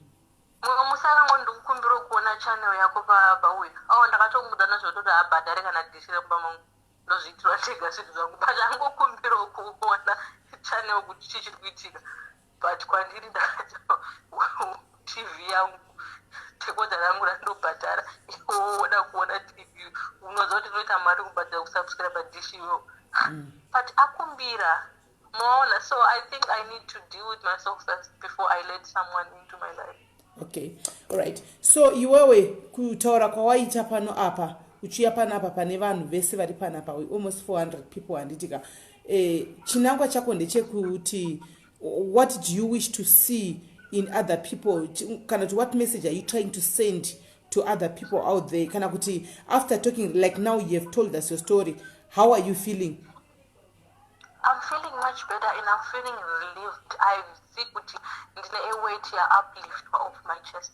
Okay, and une message here kana pawanga uchiuya uchindoda kutaura kwandiri what I want to share my story wanga uchihopa here kuti ndikataura nyaya yangu ndiri kuwishawo kuti pave nemachanges akati kana kuti chakati chiitike mukati momwe munhu kana kuti you wanted to find out kuti kutaura is it a therapy or what?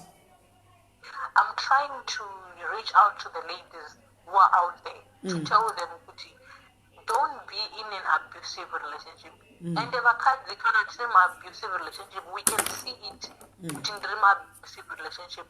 And I'm trying to tell young people, especially my age, kuti girls, we don't need friends anywhere. We don't need any friend in life mangu. Nekuti shamari yako yaunoti yangu chaye, yaunoti wangu chaye is the first person ukuuraya. And is the first person who could destroy, especially life yatakurarama izvozvo. Usafunga ukaita boyfriend shamwari yako ichafara. And my abusive relationships ariko out there. And you'll be turned into a monster nemunhu Wantonyatsoona kuti munhu uyu kauya andiuraya, and ukaurayiwa mukati nekunze, it's bad. Right. So I'm trying to tell ladies out there, Okay. ladies, if you see that your man is abusing you emotionally, physically, or whatever, you just need to get out. Okay. All right. So you are right now. Are you on good talking terms with your relatives? So Joango, it will cut off your relatives. Are you in good relationship with them? Yes, I fixed everything. They say I'm building a relationship with my relatives, and I'm building my life. All right. So nyaya yako semunhu wanambotaura naye akandudza nyaya yake zvizere andika ndakutsvagira professional help. I don't know if you are willing, especially panyaya yeanger management apa, because wataura kuti augone kuti uite kana 2 weeks nemunhu, you just snap, unotsamura zvinhu zvidiki, and you are still isolating yourself from chero angave ani chero angave vaani, and you are still isolating yourself. So are you willing to talk to the person? Yes, I am willing, because I need to be a normal person. All right. So unfortunately now what is going to happen right now is tine mafoni 2 yauri kufona neyandiri kushandisa kuita live. I could have added this professional somebody pano because she's on this page kuti akwanise kukupa counseling tichinzwa. So tine one phone. So what I'm gonna do is anditika I'll hook you up naye anditika she will take you for free. She will take you every step of the way. Taurirana muchi WhatsApp nchampa number WhatsApp yako sezvo wabvuma, because I couldn't give your WhatsApp number usina kubvuma. So now that you have agreed in front of all these people, right, I'm going to give you your WhatsApp number, and then mutaurirana mbijana mchitaura I don't know mchikanselana ikoko mchikanselana till you are back on your feet. And kusvikira waita a normal you, because really it's not healthy for you to exclude yourself kugara uchingori wangozvivharira from everyone, like my anger issues. How are you going to get married now kana usina kusika help kuti udile this anger management? I still remember maskati madambotaura, I said to you, you know what, the first step andika ndekuti you should forgive yourself, right? You are young and you made a mistake like any other kid, right? There are other kids who makes even bigger mistakes than yawakaitai, anditiona kune vanhu vanogona kana touraya chaiko andiona, but vanoregererwa. We cannot keep on holding to zvinhu zvinenge zvakaitika kudhara, anditiona, because it was a mistake. You need to forgive yourself. After forgiving yourself and then you made a right choice yekudzokera kuchechi, because that's what you believe in. You grew up in church, right? You surrender everything to God. Kuti Mwari, on my own I cannot do anything. I'm coming back to you the way I was raised. I'm surrendering everything unto you, Mwari. On my own andachandokwanisa kuita andika nokuti iro Bible sokura Mwari rinoti panotangira panogumira pfungwa dzako ndo pandinotangira, and surrender everything unto me andika and ndotangira ipapo. So the moment surrender kuti Mwari, this is not me, I don't like this, andika help me, God will see you through all the way. Vachafamba newe avakusiyi uri wega andika, because ukariverenga iro Bible, I'm talking to you because you are in Christ, saka chataura nawo nechikristu pamberi pevanhu andika iro Bible rinoti I will never forsake nor abandon you, antiona, and your mistakes that you have done in the past, right, God does not judge you andika with those same mistakes. Kwaari Mwari vakatokuregerera kudhara, you have asked for forgiveness kwakapinda muchechi, you said you were crying ukanamata kuti Mwari ndiregererei andika, though you did not do anything wrong andika wakaregererwa kudhara. Judgment yangu sara yedu kwachiri kuvanhu isusu, even zvavingove kuvanhu kumapicture yawo yari kuti kufacebook achiriko and what not andika, but kune munhu ari important anove kuna Mwari wakatorerwa kuregererwa kudhara, ndo zvinhu zviri important anditoona. Isusu tiri vanhu tinogona kutokuseka kana kufamba chiti mazigaro tikazodii, after all ndiani kwasina magaro acho? Hapana munhu asina magaro andika, hapana munhu asina mazama acho andika. Your parents, they forgave you andika, baba your own father vawaitya andika, vakakupa 24 hours kusvika kuZimbabwe from Cape Town ukamanja kusvika, forgave you kuti wabudisa chi zvinhu zvakaitwa ukaexplain, no it's not me, ndakaikerwa account vakashinzwisisa andika. Saka I don't think kuti zvichine basa kuti umind about what the world is going to say, because no matter whether you do good andika, people they'll still talk bad. Whether you do bad, people they'll still talk andiona. So you can never please anyone. Antika zvatoitika kune vanobudisirwa manudu chaiwo chaiwo utaura kuti nudu rako enda kubvunza kuti nudu rako ranga rakamira sei ukati magaro nerimwe rangu akagara beya antika asi uine paint zvako anti nemazamu andiona. Kune vanobudisa manudu chaiwo chaiwo asitorina kana paint maimwana akashama sina kana personally andiona but vakazviregerera antika vakaita move on upenyu hwavo anditoona. So tichaita nezvokuti ndichakupa nhamba this lady antika she's in the UK antika I don't know if she's still here palive then tingangoti kana kuti wadzoka wadropa iwewe but counseling I think inoda one-on-one session muri mega anti pasina isusu then more okubatsira pamaenga issues apa so that you can get somebody wokuti unozodana naye mugozonyenga nawo antiwaona mugozoitawo imba yenyu because as long as uchine maenga issues aya kana chirodawo kwana mukomana nhasi ukapretenda ukaroorwa imba yechi haimiri unoputsa futi imba yonenge wavaka nemaoko ako wega wobva waiputsa futi nenyaya yemaoko ako futi zvenenyaya dzemaenga issues iwaya antiona. So I'm so glad kuti at least wabvuma kuti no ndinoda help and two nyema friends iyo ndabvumirana newe maskati ndikati no girl yema friends that one have people that you talk to andikave kubasa but just know pamunotaura muchigumira zvakare nevanhu vacho kubasa in case mangwana zita boyfriend do not share everything andikazve boyfriend yako nevanhu ava even kana hama chaichai kana mwana mai vako chaichai achigona kuitira godo rekuti jealous rekuti une boyfriend inokuchengeta kudarika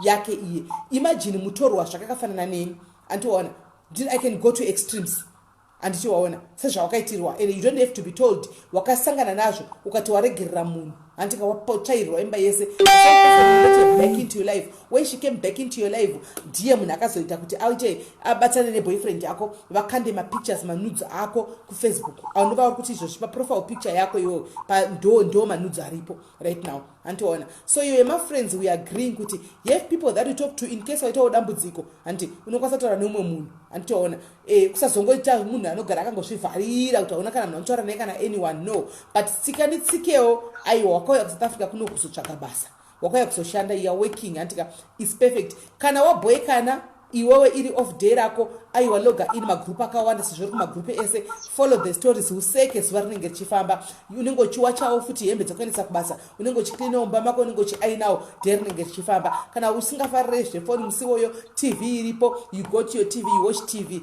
zvema friends izvo ndagara nangokupawo advice ininiwo zvangu sasa mai ikati ma friends iyo thumbs up andika no friends ipapo tiri kubvumirana ingotamba yaunotamba uri one do your own thing uri one and in case azoitika kuti this guy madhuman Cape Town adzoka this pervert ishi psychopathy yazosangana newe zvakare maybe uchamuona achidrive Range Rover Sport andiona wobva akusofta zvakare andiona please usacheuke chitowepfeka mablingards enderera mberi neupenyu hwako andika chinhu chinonzi x ngachisare kumasure chakatosara kumasure hauna mwana naye hauna anything naye kana vane vana nevamwe maex avo vachigona kufuratira kokuzoti munhu wasina kuita mwana naye nekuti ukangomupa chance chekuti akusweet talke I'm telling you a year down the line unodzoka futi pano kana kuti unodzokera back to handichoona kudzokera back to kwawanga uri kuya handiona. Saka ukatongomuona you got nothing to do with him zvamakaita zvakatopfura wakatokangana even netest yake chaichai pamairaramisa kuti akatomira sei zvakatokanganuika zvakatopera handiona. Saka ndikoko he destroyed your life muZimbabwe akanoda romwe muZimbabwe a fellow sister a person that is supposed to be maybe his little sister handiona waakadaro but kama is a bitch knows everybody's address zvichamusvikirawo nerimwe zuva zvichange zviri kumba kwavo handiona. Usamupe mukana wekutaura naye move on with your life x ngaigare kumasure ende paFacebook pochpotaura kuti you quickly snap unotya kana kunyora macomments pamapost because munhu achara zvakanaka unogona kutonesana nevanhu handitika muningina mwanangu I told you ndikati kana waona kuti pane kune vamwe vanoprovoka there are people who provokes people maune purposely antiona kuda kungokudena kungoya papost yako iwewe kuzongokudena vari kuvanhu vakadaro ini I get to meet that a lot antiona. Kune chinhu chinonzi block view antiona block button ndira ririko andika hauna nguva yekupindura nemunhu yerega asara achipa wata wega iwe chingobaya zvaachanyora chireka kuti hure iwe kunzi hure hazvichashamisi mukoro uno hatina takangonzi mahure tisetesi andiona kunzi murai hashamisi takangodzwa hure itisetesi andiona kunzi wakaba murume munhu hashamisi takangodzwa takaba varume vanhu everyday hazvishamisi andiona. Unongobaya block view wakanyarara block button riya wosiya munhu ariko warega achiwata ega ochitaridzawo benzo wake ega andika go back to talk anti nevanhu go back to socialize nevanhu mumafacebook umu usatye kana kukomenda zvako kumagroups ese auri ikoko. But ukaona kuti munhu this person is after me pafacebook apa pazvinoitika nezvokudai pane mweya uripo, there's a certain spirit that is on Facebook yekuti ndisingazive munhu we don't know each other pana pafacebook tese takadai. So kungosvotwa navaraidzo mbengo, the person who's supposed to be my child kungosvotwa naye, kana kuti varaidzo mbengo yakangosvotwa nekuti Sis Melly vanondibhowa handiwana ndisina kumbotaura naye kana kuita close contact naye, panaisa comment yangu kana every group anosangana ka anoita first person kunosvika ipapo kunotaura ziword rekuti umupindure because anenge akatongokumaka, then kana akupindura obva ati ndakuda kuchifamba nekuti ati ndamupedzera handiona. Kune vanhu vakadaro handiwazviona, haungadiwi nemunhu wese hausi mari handiwazviona. So it's very normal izvozvezvo, it's very normal in life kuti paupenyu totoita vamwe vanhu vekuti chi havatongoti usina kana kumbotaura naye hatokuzivi, but ukamunza achitaura life history yako ungatoti uyu munhu uyu kuda pamwe nisisi vacho kana kuti munin'ina wacho kati anomuziva hatizivani. Saka auya munhu akadaro chingobaya block button. Paunongoona kuti patoita munhu ane comment pari especially vanhu ane maghost account ndio anofarira kudaro anotopfeka chero ari munhu chaichaindiri ndakadai. So ndaona kuti handifariri mutsemberero chitokwavo ndichinopfeka ghost account kana ndine ghost account rangu ndodzokera pacomment yavo neaccount yangu iyoyi inonzi mails ndinenge ndichivasekerera handika kana ndaona kuti vanyorapo ndakunopfeka ghost ndodzoka ndosaziva comment rekuti ndingo attract attention handiwaona for attention from people then ndotaka kufamba navo kuti ndingoti ndavapedzera handiwaona. Remember kuti kune makeyboard warriors anoti vapedzerwa ndo vamwe vatinodi vanoinstigate hondo idzi. Just block, we are trying to help you pano handika zvinoitika isusu we have been there done that, I know what we are talking about handika taitoriwa bhuli raitobhula vamwe handiwana ine hangu ndasingaendi neghost but nengoti ngangoti ningu yanondibhowa kambondituka pakati pepa ndongotamira pane ndangoraisa zikomend rake ndotoenda ipapo kuno mukanda rangu rogwadza chairo kuti achapindura totaka kufamba komend yechi thread iyoyo ichaita kana 1000 comments chingopindurani chingoshaudhani kusvikira andibloka handiwazviona. So it doesn't help handiwaona hazvishandi. Iwo we are trying to help you handitiona. So just block and move on. Okay. So ndo zvichaitika izvozvo. Handizivi kuti mumacomments panewo here mumwe munhu anzi nezuro anzi Facebook inobatsira Sis Melly. Ini nezuro I was half mad nestress ndichichema misodzi but ndangopinda mufacebook ndikaona zvamai prince ndakatanga kukanganwa kuchema. Yes maigamuchirai, it depends nekuti dambudziko rako rakamira sei. Zvamai prince unogona kuzviona ka wotenga kukonzerera zvamai prince woseka kopa unodzokera zvakafanana nedoro handika Facebook rakafanana nedoro handiti unomwa doro iko zvinezvi ndine stress yangu inini ndotora doro ndomwa handitika ndamwa handika ndoenda kunovata pandinomuka that problem inenge yasolveka here inenge sina kusolveka inenge iripo. Nyaya yamai prince unoiverenga woseka post yoseke yopera ka inosvika paexpire nyaya yekuti hapasina munhu achapesera kusama comments handiwaona you go back to handiwaona. So she needs professional help, she needs professional help handiwaona. Then macomments anenge aripo achitamba handitika asi achidi yake achibatsirwa nemunhu anenge achimubatsira usho handimaona. Saka Facebook tisatisa inotibvisa stress, inotibvisa zvakawanda, inotiita kuti avoida kuti tisate mafriends vanhu vemakuhwa vakadzi yokuti unosura vari pasi pechimuti uchiita makuhwa uchidii vari kudiasporawo havana nguva dzokutsvagana nemashamwari vachibvawo kumabasa kumashifts kwavo akapinda kuzakuita log in padiaries kana kuti kunzvengemvenge kana kuti kuph kana kuti kuzimu ai kana kuti kwaandijeni otovereka zvimaposti zviriko achitonakirwa achiseka handika manguva ichifamba achirara handimaona. But at the end of the day look at her problem guys. Problem yake haingaperi ni Facebook ndochokwadi chiripo. Problem yake especially yeanger management yeanger issues haingaperi nefacebook guys, antoda professional help.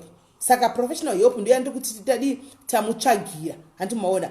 Achataura nemukadzi wandichaconducta naye, she's a professional somebody ku-UK, achamubatsira achitaura naye. She was actually supposed to come here achida kudzidzisa vanhu nezvemadepression hanzi ati anxiety depression ndo basa rake ku-UK hanzi depression anxiety ataura zvigwere zvakawanda izvo zvirelated kunana depression stress izvo anxiety what handimaona. So anga chifanwa kuti apinde panapa but azongoti no since paine mwana ane nyaya yake iri crucial ndandiri kuiziva tombo ombotanga afamba naye abatsira mwana uyu then ozopinda iye achibatsirawo hake vaya vachiri kunyara vachiri mucloset nenyaya dzavo but vaine madepression achona ongotaurawo kuti guys this is what to look for andika for madepression because anzi ari pakasiyana-siyana andikola wanezuro akati zvinoya nepakasiyana-siyana zvaakaexperiensa iye asizvo zvinoexperiensa manzwawo uyuyu aripo pano nhasi Brenda ari kutiwo zvaari kutaura pano kuti zvaanga kuita zvokudidi hazvisiri zvaitwa nakola handimaona wanezuro saka zvinhu zvakatosiyana zvinoya nepakasiyana but yese iri depression handimaona so achauya ungodzidzisawo general handimaona kuti kune matypes akadai zvinofamba zvakadai ukaona zvakadai unodai kana kuti unoenda kwadhokta kana kuti handizivi because ina handisi kufield ikoko ina handingazvizivi handimaona so achazouyawo achititaurira so panguva ino Brenda ndoda kutenda thank you very much handika nekukwanisa kuita kuuya kwawaita handika it's a step ahead not a step backwards yekuuya pano kuzotaura because ndaona vanhu vakawanda chaura kuti mumacomments uchazoita go through the life again vanhu vachaura kuti nesuwo tine nyaya dzedu takutovhurigwa tafutirwa mukana Sis Melly kana ito kuti pane vana ndichitopindura macomments ako ndibate kuinbox vari kuti nesuwo tave ready kutaura nyaya dzedu we are inspired ndadzidza umwe akati I can relate to what this girl is talking about nditorimo mazviri and you know so many people wabata vanhu vakawanda.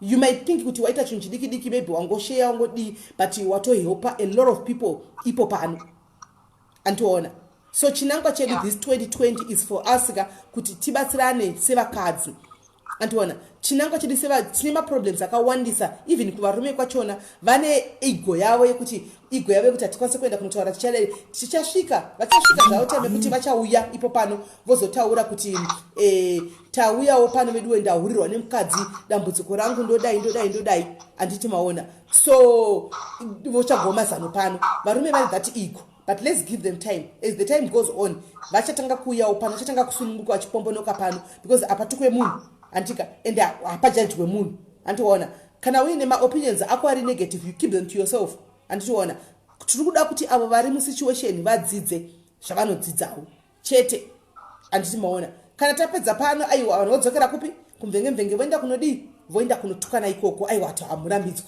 asi pano ndepekubatsirana because we cannot have magroups ekuti tinenge tichingotsondana every day kungoti kana konzi chete kungoshaudana chete poshaikawo gurupu rekuti hanzi tinobatsirana handiti maona zvinonetsa kwatilda kuti titi ubate tilda anenge achikuda uri paground kuti ubude pakamera kosaka vari kudiaspora vobudawo pakamera sei handiti maona ko vari kuSouth Africa vobudawo pakamera sei tinongotaka zvatiri kuita izvi handiti maona tamirira kuti representawo vari kudiaspora ka sisi tilda vomirirawo vari kuZimbabwe vaya vanokwanisa kuenda kumastudio kwavo isi tomirirawo vanhu vari kuUK vanongoda zvokufona paWhatsApp apa todobatsirana handiti maona vari kuSouth Africa vangoda zvokufonawo apa anoda kubuda feya palive seumwe wandaona pabatwai ndoda kuuya yake ari nyora macomments hanzi nditodi izvi zvokufona ndoda kutoti vanhu vandione ndoda kuti I want to beat this thing that means tichashandisa B live yedu yaya toita iri live chaitomuedha paB live ipapo opinda vanhu achasora nyaya yake akafisana nevanhu vacho because papa mwe ane fear yekufisana nevanhu she wants to overcome this andiona then otaura nyaya yake. So thank you very much girl and I hope you hope for the best for you girl saka ndichatichi ndokubatanidza na mother ava then ndimai vako izira ramai vako chaizvairo and then you talk to her vokubatsira muchitaura na mchidi anditika. Okay, thank you very much. Thank you very much girl. Bye. Bye. All right.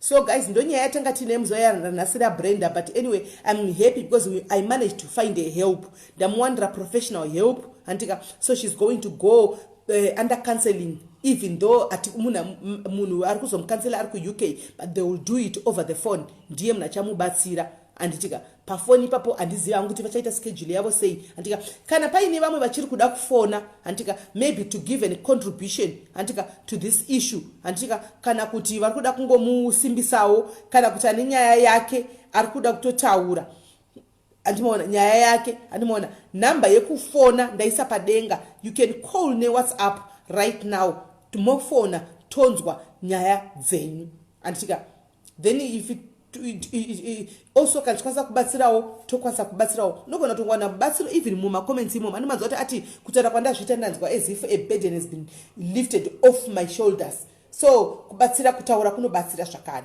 So vari kuda vasina kuona nhamba pamusoro pecaption yelive andika 071 01 01 707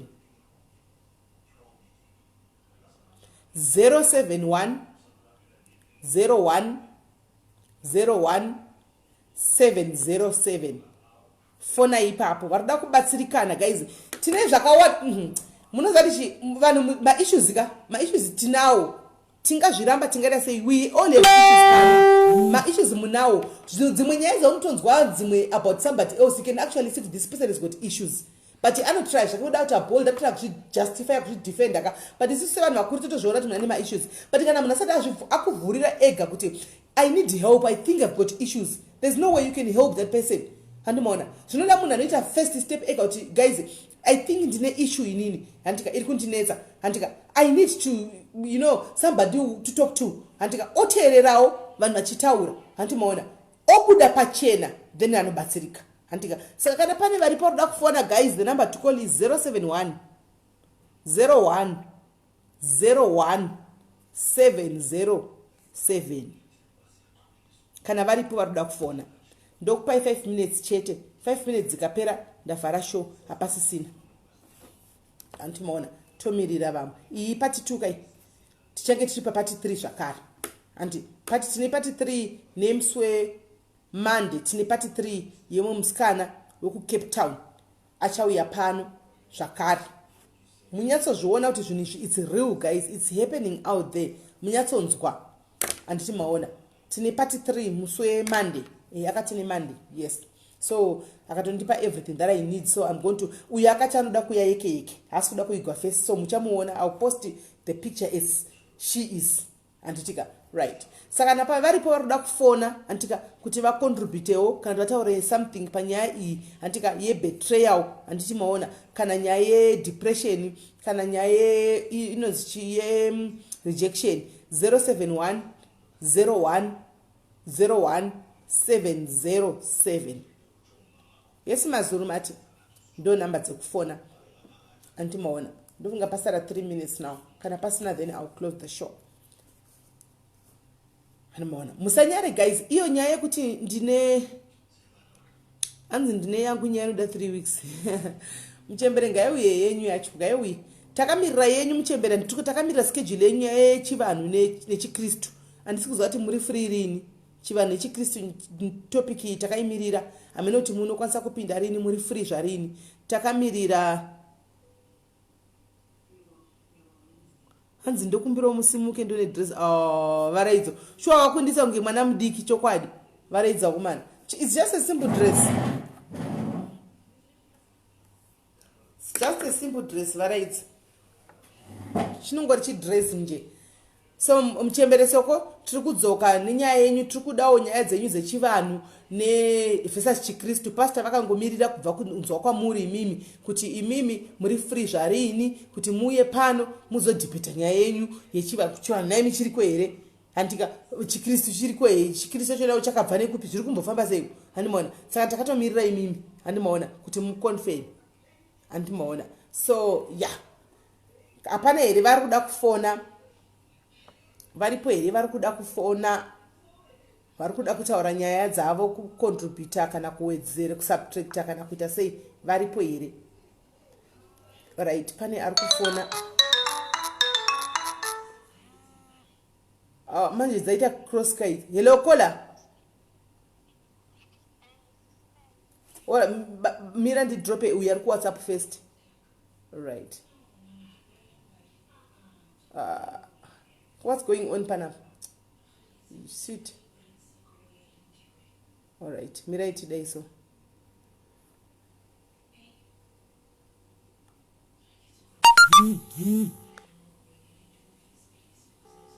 dzapindira dziri 2 hello kola Sis Melly murisei ndiri right murisei kokola nice profile picture iyo asi musaudze vanhu kuti aiwa tichauri hedu Sis Sismele, inini njongodawo hangu kusimbisawo mwana uyu handiti. Inini, I was once in a relationship yakadaro, but at the end, life goes on. Zvinopera patime yaunenge uchiabuswa haumbozvioni, unenge uchiti rudo, then at the end vamwe vanozozviuraya thinking kuti ndichaonani, munhu anokusiya wascraper okusiya wapera sisimeli zvokuti unotozoti ko munhu ndichadionani mulife, but life goes on. So ini ndongoda kusimbisa hangu mwana uyo kuti asawari ende asave stressed zvakanyanya pamusoro pelife yake. Now inini sisimeli ndatovewo nemurume anotondidawo zvekuti unototi aishi kopai kasina ndakagarwa nemadhimoni ekwarigiyoni, because unotozoona kuti zvinhu zvazvatochinja, ndakutoraramawo kamwe kalife iwo wakutoraramawo kalife kekutomasejwawo uchitorespectwawo nemurume anotokudzawo ndakusuwa chichichichi aimozvona sisimeni, murume anokuteerera. So kudzikisirwa nevarume, that's not the end of life. Tinoti chitsaru chemumwe chicha chemumwe. So hatifaniri kuregedza varume vachidzikisira image yedu o vachitange vachida kutibata semascraper sisimeli. Unotozowana munhu wako chaiye utozoti ko Mwari manga mandipa mushurugwi uyu ndava yei varume kwavo variko. So uyo mwana uyo tinongomusimbisawo sisimeli, iko zvino isusu takutoziyawo tati musare mutarise vana ava mubike, ini ndakumboenda kupati munhu osara wakatarisa vana. Aiwa, makazvinongegwa ini, makanonga munhu wenyu. Aiwa. Asi makambemasiwa muri chikorobho. Ndodzawo mwana kuda kungomuti ngasimbe, life goes on. At the end unotozobvunza kuti kondine here kurarama life. Aiwa, ichokwadi. Makapitembenge masiwa muri chikorobho ka? Network yakola. Network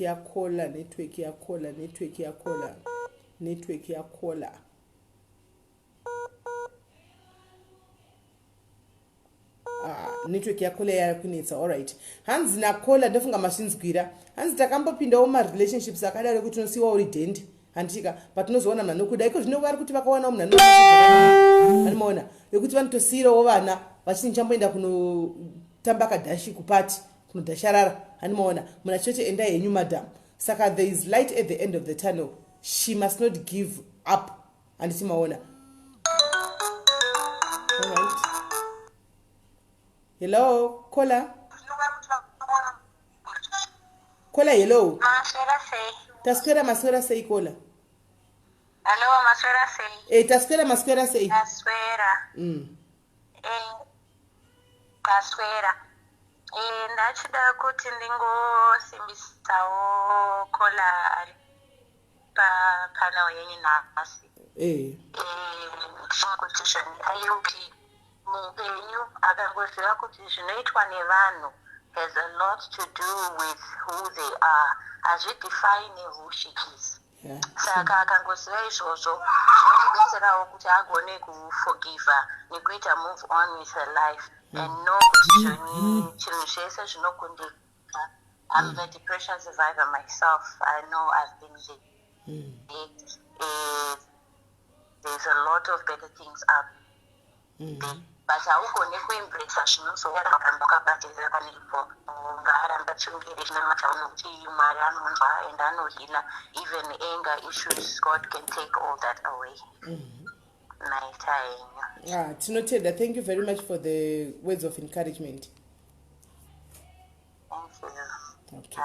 All right. Saka hanzi Kola, you can still keep on praying to God as well, even by anger management. Mwari vanonzwa. And she's a survivor. She said she's a survivor also of, depression. She beat depression as well. And saka kanaka kwanza kuikundawo handimoona. Saka newe unokwanisa kuikoda. Thank you Skonzo. Saka newe unokwanisa kuikundawo, handimoona. So kana vari pamwe arikuda kufonawo, arikuda kutaura nyaya yake, handitika kwaakabva zvakasangana nazvo kuti ada kupawo mashoko esimbiso. Guys, this is the time to call. Handimoona. This is the time to call. Bvai machifona panapa tinyatsotonzwa kuti zviri kufamba sei. Tinzwe mashoko enyu. Handimoona. Tinzwewo mashoko enyu. Handimoona. Asi naimi takamirira noda kufona imbonyatso kundudzai. Mahuriro ari kuita vakadzi apa iko zvino mambomaona. Mahuriro ari kuita vanhu vechikadzi mambomaonawo vari mudzimba yaMeriti. Zviri kumbonyatso kufamba sei naimi? Zviri kufamba sei kuti varume vari kuita seiko? Asi kuti ndo yane topiki mangwana. Timboyatsonzwisa kuti kosei zviri kufamba sei kuti vakadzi vari mudzimba umu vari kungobatwa mai mwana. Vari kungobatwa vachingonyoporiwa kunze uku. Hani maona vachingonyoporisa kunze uku. Iko panguva iyo ino pavhikiri ino ini memwe maona mavangani memwe vari kunyoporiwa. Vanhu vanyoporiwa guys.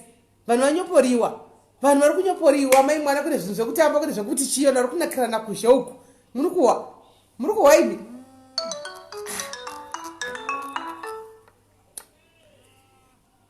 Kola hello.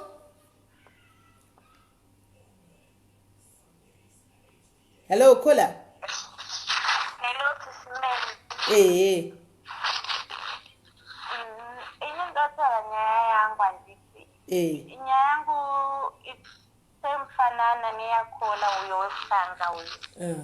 Inini nyaya yangu it happened like this kuti ndakaita boyfriend yokutsvagirwa na someone handiti. So inini I was so young, like someone akanitsvagira, it's a relative, very very close, like my sister mwana wamaiguru handiti. So inini I was so young, sister yangu aingouya nehembe ongondichipfeka, inini I thought maybe ndikutengerwa nasisi handiti.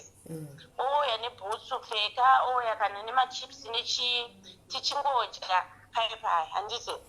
So inini I didn't know kuti zvinhu izvi ari kuzvitengerwa nemunhu anondida handiti.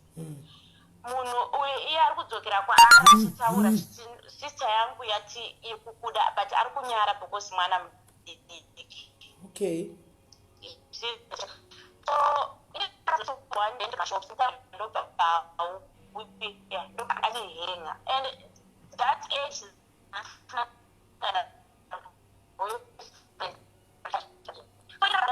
unondibata unondiziva ndoba handiudza kuti usade kuponerwa ndezinangu handiti. Ndoba handibata dress smell, ndoba handibvarura pamberi. Kukubvarura pamberi palula pamabreast. kubvarura pamazama pa. Alright. Okay. Ndoba abvarura pamazama.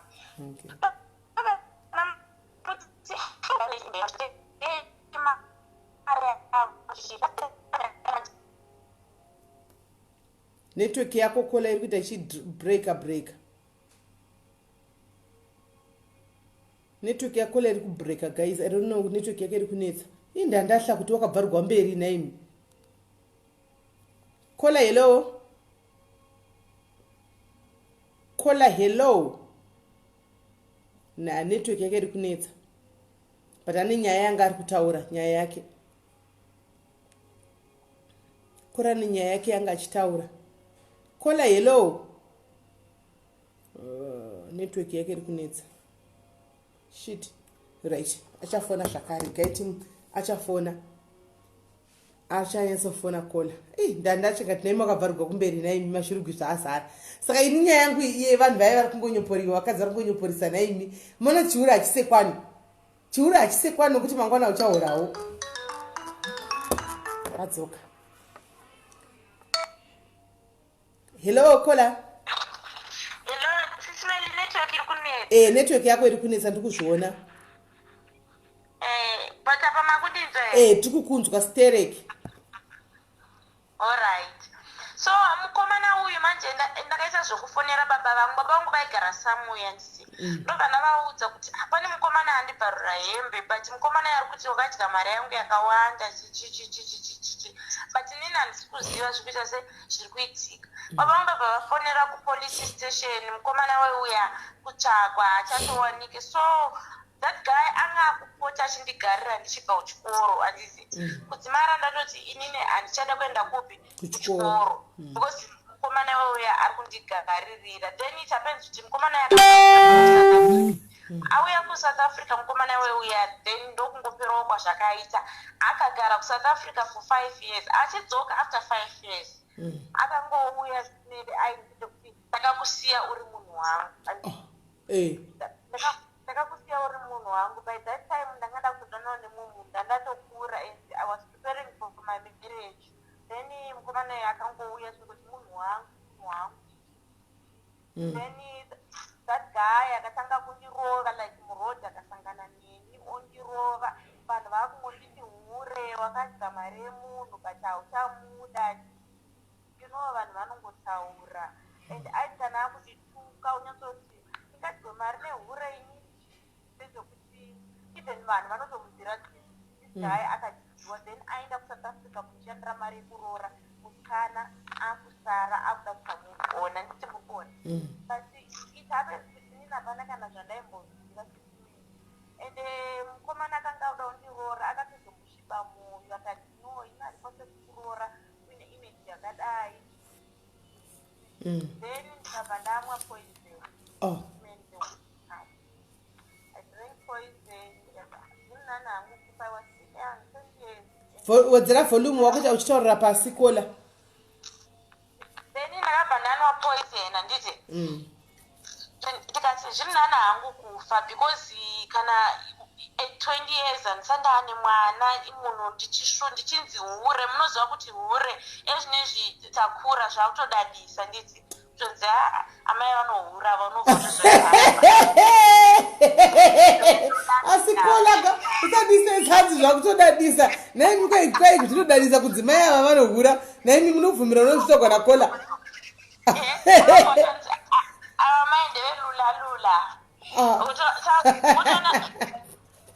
ezvinezvi wakura zvanechiremerera sisimeni it's different from uine 20 years handiti unongosvitoti unzi hure vanhu vari kuedza kuti chii. Then I drank poison sisimeni ndakazonomukirwa zvipatara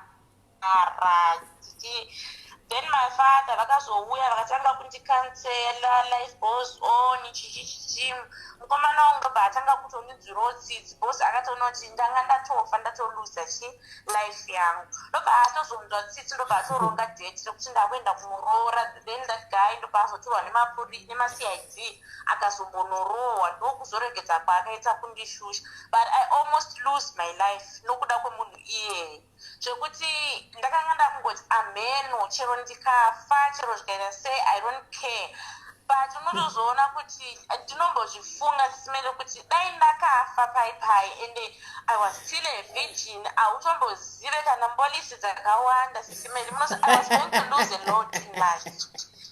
So unotozoona kuti ndaida kufirei otozoona kuti you have a lot to live for sisimele. You can be abused, you can be treated bad, you can be named names, you can be called many names, but you have a lot to live for, to be honest. Yeah, true. Especially now, I don't care. If anything happens, life goes on. As for friends, I don't care. Murume wangu ndiyo shamwari yangu. Because shamwari inokuparadza. I had this incident. Ndakambada kuti zvemafriends izvo zvichisimela nditi. Because my husband used to cheat me again. Ndobva ndazombobatawo imomene yangu handiti. Uri kola pane basa guys chapinda muchitazi guys handei tione bva zvadipayo ndabatawo mene yangu isimeli zvezvekuti unenge uine munhu sisimeli like muchifamba muroad apa waitsiva murume wako wanga achimbokuchitawo kati ndotsivawo uye angatobvisa rusambo but iye angatikugutikana neni ndikati aiwa chimira ndikuratidze kuti kwauri ndiri chikorowe but kune mwe munhu ndiri guchi handiti ndakoda mubhirinisi ndobva sisimeli tikutofamba murodhi nefriend yangu zvezvokuti munhu anenge aine mahipsi ari yellow bone chichi ininyo semunhu ane murume ndandiriscrape ande zvezvekuti unengo so the guy paakamira that's my friend akaexpecta kuti ndiye ari kudiwa nditi then akabva aenda pamota zvezve aenda pamota baibai ndobva mufesi achindokumbira kutaura nauyu handiti anga atindokumbira kutaura she was surprised because kana naiye unongotambawo nemunhu but unongosina kuti munhu yabudonedza maketi yangu because ndiye anezi so munhu uyu akabva ndatatoronga nemurume uyu akati ndoda kuti ndikuone pakadai ini ndatodza vasahwira that's why mukona zvaita maprinti zvinyaya vakadzi vevanhu kana vachiita magame erula don't tell anyone saka imi hamusi kuto imi mati mune murume wenyu pamuri kuita magame enyu so hamusi kutombodza munhu handudze munhu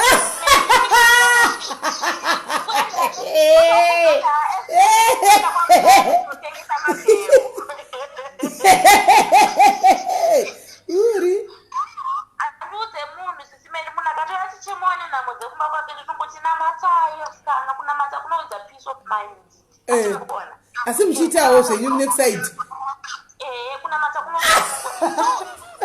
this lady akabvaudza murume wangu sisimeli let me finish ndobvaudza murume wangu kuti mainhingi so she's dating someone vatonzi vauye kwakadai but manje kupusa kwavabvaudza murume wangu akabva enda anopaka pekuti ndinenge ndichimuona handiti so inini ndikutodriva ndikutoenda kwekuya then kuti mota iyo ndiyababani ndisati ndasvika sisimeni munongoziva munhu mudziyo wako unotouziva chero mota yako yakapakwa mumoo makawanda dzimwe then I was surprised kuti munhu uyu kusame lodge kwandiri kuenda ari kutsvagei sisimeni I had to turn and go back handiti ndoka ndatoenda kumba akazondifonera akati uripi ndikati ndiri kumba then he comes back ndoba handiti baby you know what happened I want to tell you your friend haasi munhu akanaka anogona kuti destroy in life ndikati chii chaitika chikanzi andiudza kuti so but I had to go and work at the place but I didn't see you mukona unombofunga kuti uri kurota sisimeri but chinonzi friend soka friend is just like an enemy handiti because mukuwirirana ndiye munhu achakuparadza shamwari saka musi alright mira kola momira saka pawakainda papaya ukakwanisa kudhoja murume wako iwe ukadzokera kumba handika ukanomuvhara kuti handisi shuwa nhanotiparadza uyu handi wakasidzokera here kunoona baba kunoji ndakazodzokera ndichiri kutodzokera ndisi because uchimudzokera kunoji ndakatozovaudza chokwadi baba varai manje kuti zvamunoona kudaika inini manzeka ndiri mukadzi wemunhu zvinhu zvakanaka kwazvo zvakataurwa nasheroni kuti zvinhu zvakanaka kwazvo kuti ndikuudzei chokwadi mugare muchizviziva zviri muupenyu hwangu handiti kuti inini ndiri mukadzi wemunhu so imi zvokungondifonera izvi munhu azvirega ndini ndinofona handiti imi musandifonere so vakavaye vakazondiudzawo chokwadi munhu ane mhuri yake but pakutanga vaita handina saka makabva makosangana munhu ane mhuri yake nemunhu ane mhuri yake makungoitawo machitazi muchidaro ende ndini murume wangu truck driver anogara ari murodhi so unodawo munhu anokunyaradzawo okay saka dambudziko renyu chete rekungoti muite munhu wamuri kudanana naye chete ndiri kungoda kunyaradzwa chete aiwa risiriro nekuda kufara because haasi munhu wani munhu anoda kunyaradzwa anoita munhu wani sisimeni kana wakona wakuita 3-4 haichazi nyaya yekunyaradzwa saka muri kureva kuti kola imi mune 3 ndine 3 saka pa3 ava muri kuvadii mikola sisimeli kolula inombodzi inorwadza kana kuti inorema kana lula chero nevanhu 6 pedhei inoitwa sisimeli so haisi nyaya yekuti ungashanzi vanhu vakawanda kuti vakwanise ochichi ende in relationship pane mumwe unongozoti munhu uyu aiwa chukutongodanula anofamba nebhora rudo hapana nditi then haasi munhu wokuti alright mira kola rikatingokuti sekai mira sekai handitika pavanhu vako 3 vari kudanana nava handitika its obviously pane 3 une 1 unoti maybe ndoda chakati 1 ndoda chakati 1 ndoda chakati ungatiudze here kuti mumwe neumwe uri kumudira chiya kuti uchite murume wako 1 ndine benten yangu Sis Melly ine 23 years handiti alright uyu benten ndinongomudiro love experience love wise handiti anogona zverudo izvi romantically Sis Melly alright ndizvo zvandinodira wamukomana uyu murume wako agoni murume wangu anoromesa but most of the times haapo handiti alright po murume wako akashongeka here mubhurugwa aizohamba vaatishora tidi kureva nhema ishavewo riri patiri but kwete kuti hatiguti aiwa tidi kureva nhema alright inyaya yekuti vanofamba stereki alright wechitu inongodo mari baba vanondigamawo hangopa mari handisi vane keshi vekumbobvodorwa nefrenda alright vanondigamawo pamari baba alright koita uyu wechi3 uyu munigerian wechi3 munigerian munongoziva kuti kungogara umonzi ndokuda neshona kunobho unofanira mbonzo baby I love you baby I miss you moza in a different way so zvinongonakidza kabebi kengodedzwawo nechirungu kasiyana nekechishona mai mwana baby managerian ane imwe toni baby so I just enjoy someone talking in a different language experiencing love anti muri kuona haana yakanyanya kekuti ndingati ndinomudire kana kuti but I just enjoy ndingori naye uchizwawo turudo twechirunguwo turudo saka vanhu vese ava vanozviziva here kuti uri married no anozviziva aya mazimba bosi mazimba ane dzungu so I had to tell them the truth kuti inini ndine baba kumba uko but this Nigerian guy haatozive chikutoronga for marriage for marriage yacho saka ichafamba seione murume kataneta ipapo Sis Melly but ndichatamba tsoro dzangu zvakanaka because zvimwe ndezvekungozvivaraidza my family say they don't want for me to get married to a foreigner. They don't even want, my mother want to kill himself zvatate zviya nemakamudzwa akati my mother but blood pressure yatokwira vari kutoti I mustn't date a Nigerian zvikatotamba. Okay, saka unovaona sei vanhu vese ava vari 3 ava no mumwe wachona like I said kuti just for sex 1 hour then wachona he spend time anowanikawo maweekends. I'm not that sex addict zvangu I can stay Monday to Friday vamwe uchingovaona apo neapo wakamirawo kuti murume achiuyawo nguva life ichifamba takamirira kufa Sis Melly. Saka murume paanouya kumba haufili that guilty conscience yekuti ndambonyoporiwa nevamwe varume 3 vese uko? Nindondo yakambondonesa I don't feel anything. I even feel innocent. Okay, so inyaya yerevenge kwauri iwe you are cheating because you are failing to forgive him zvakambokutira in the past. Yeah, munoziva kuti it started as revenge until you are enjoying it.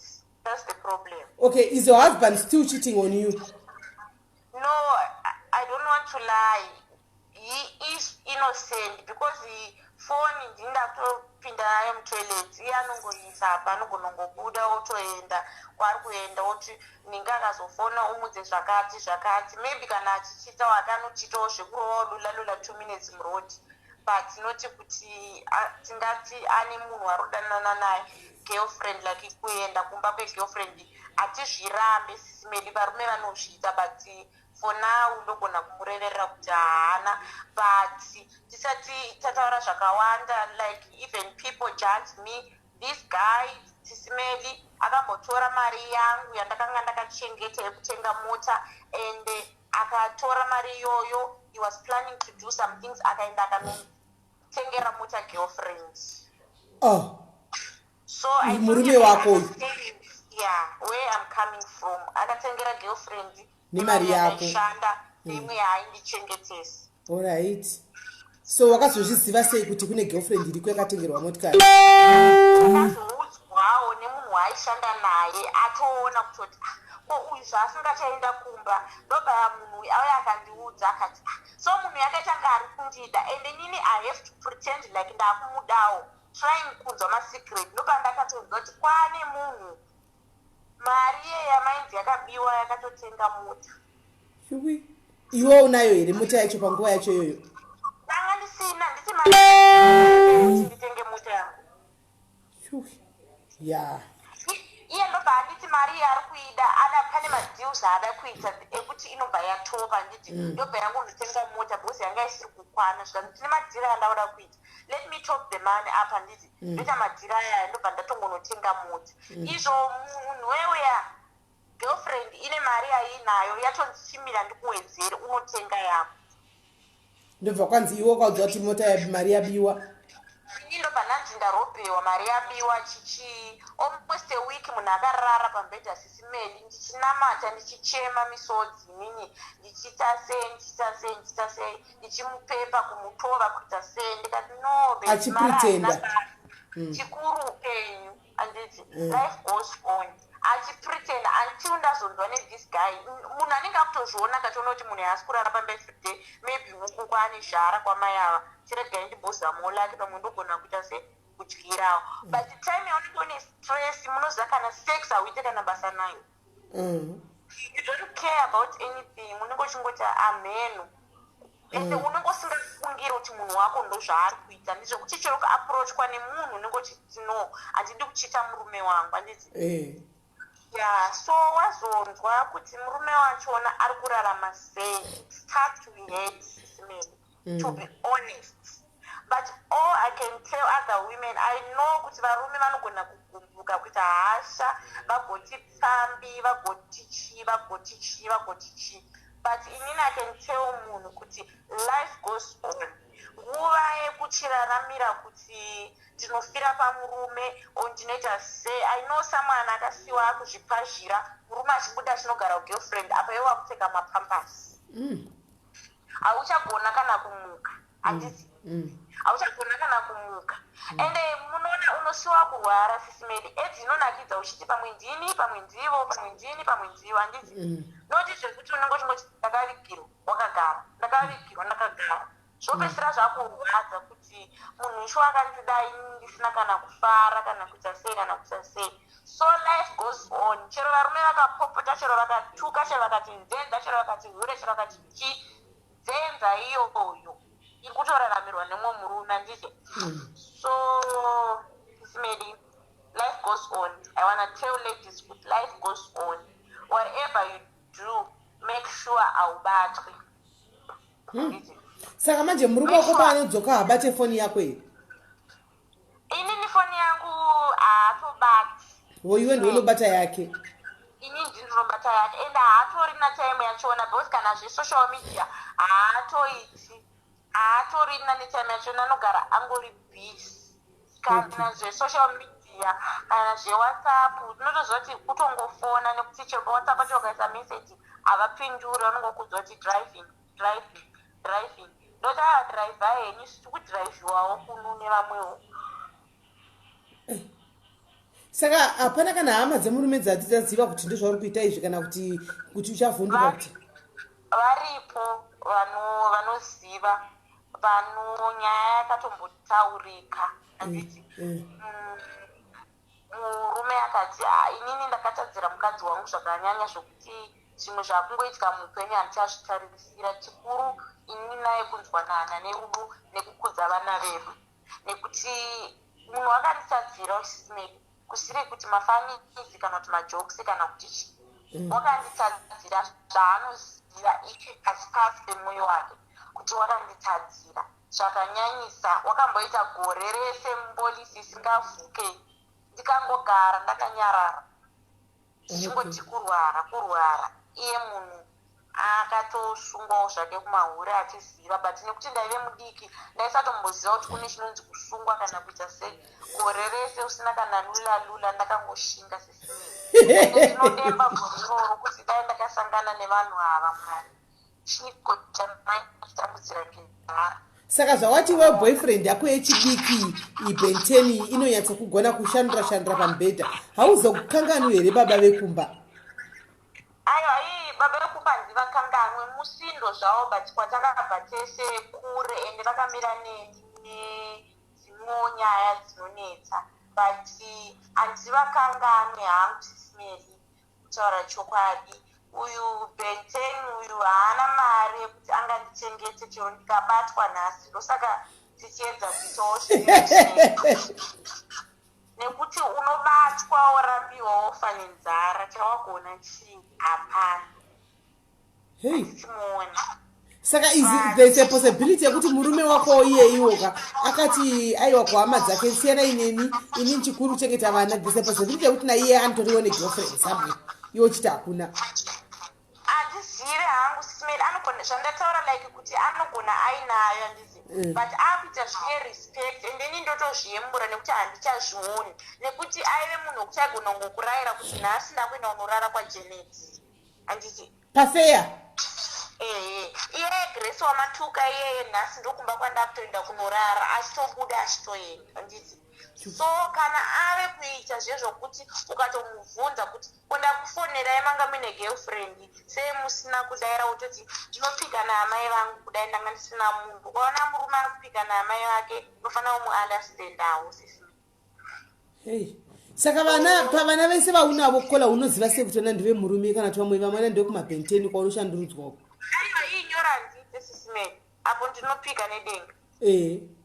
Nyora ndiite pati ndichapota ndaita nababa ava vagarisa manje. Aiwa, nyora hati. Alright. Moshandisa protection. Nyora hatiite Sis Melly, kutaura chokwadi. Alright. Aiwa, ende vana vanotorizembla baba wakatarisa, unotongoona wega nemusoro bangu kuti aiwa dzinza ndirori. Haidzi zinodzerwa here?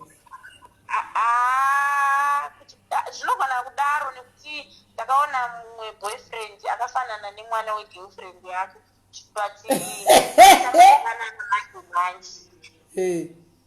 pakaipa. Zvinogona kudaro Sis Melly kuti pamwe.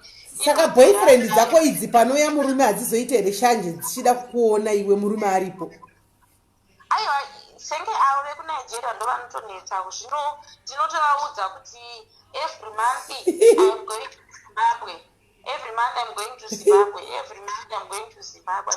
Vanoti mari yekuenda kuZimbabwe ndoiwane every month. So, but ezvinye zvangu, I'm trying to forgive, but zvinonetsa Sis Melly. Chiureve chinenge hope, chinongoerekana chabata. Kusiya chinonetsa. Asi unodako kusiya kana kuri kuti wagona kusiya? Maybe gore rinori rikapera Sis Melly, rinozouya rachona ndoronga kusiya. Okay. Haiwa.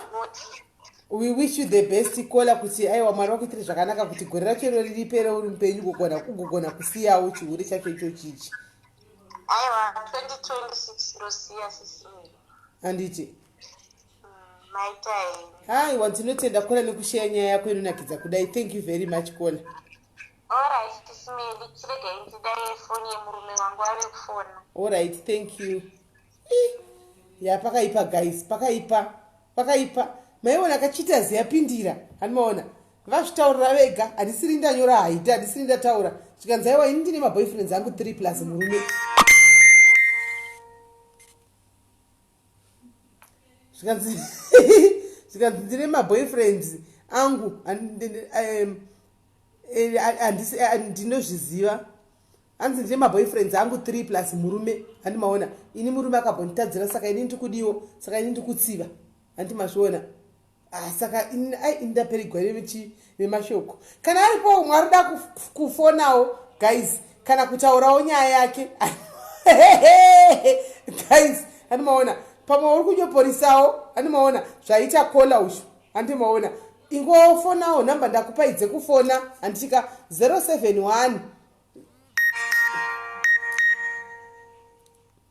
071 01 01 707 vari kuda kufona vachitaurawo nyaya dzavo handitika kana wakanyoporisawo uri pamurume uri kutonyoporisa zvikuita kola uyu kola kutonyoporisa handimaona kwanzi kola kowaenderei nevamwe vanhu vanga vachikuda kuzwa nyaya dzakola aiwa kola ndane namba dzake dzafonesa ndichamufonera kola touya pacheaters party 2 handitika party 3 kola otaura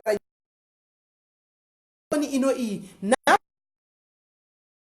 071 kwete dzamu idzi dziri palive idzi dzinokata live namba dzekufona 071 01 01 707 namba dzekufona musafone pafoni yatiri kushandisa because inobva yakata live handika namba dzekufona 071 01 01 707 right mukupa masimba ndikuona muchifona 071 01 01 707 handika mozoisa yenyu code kumberi uko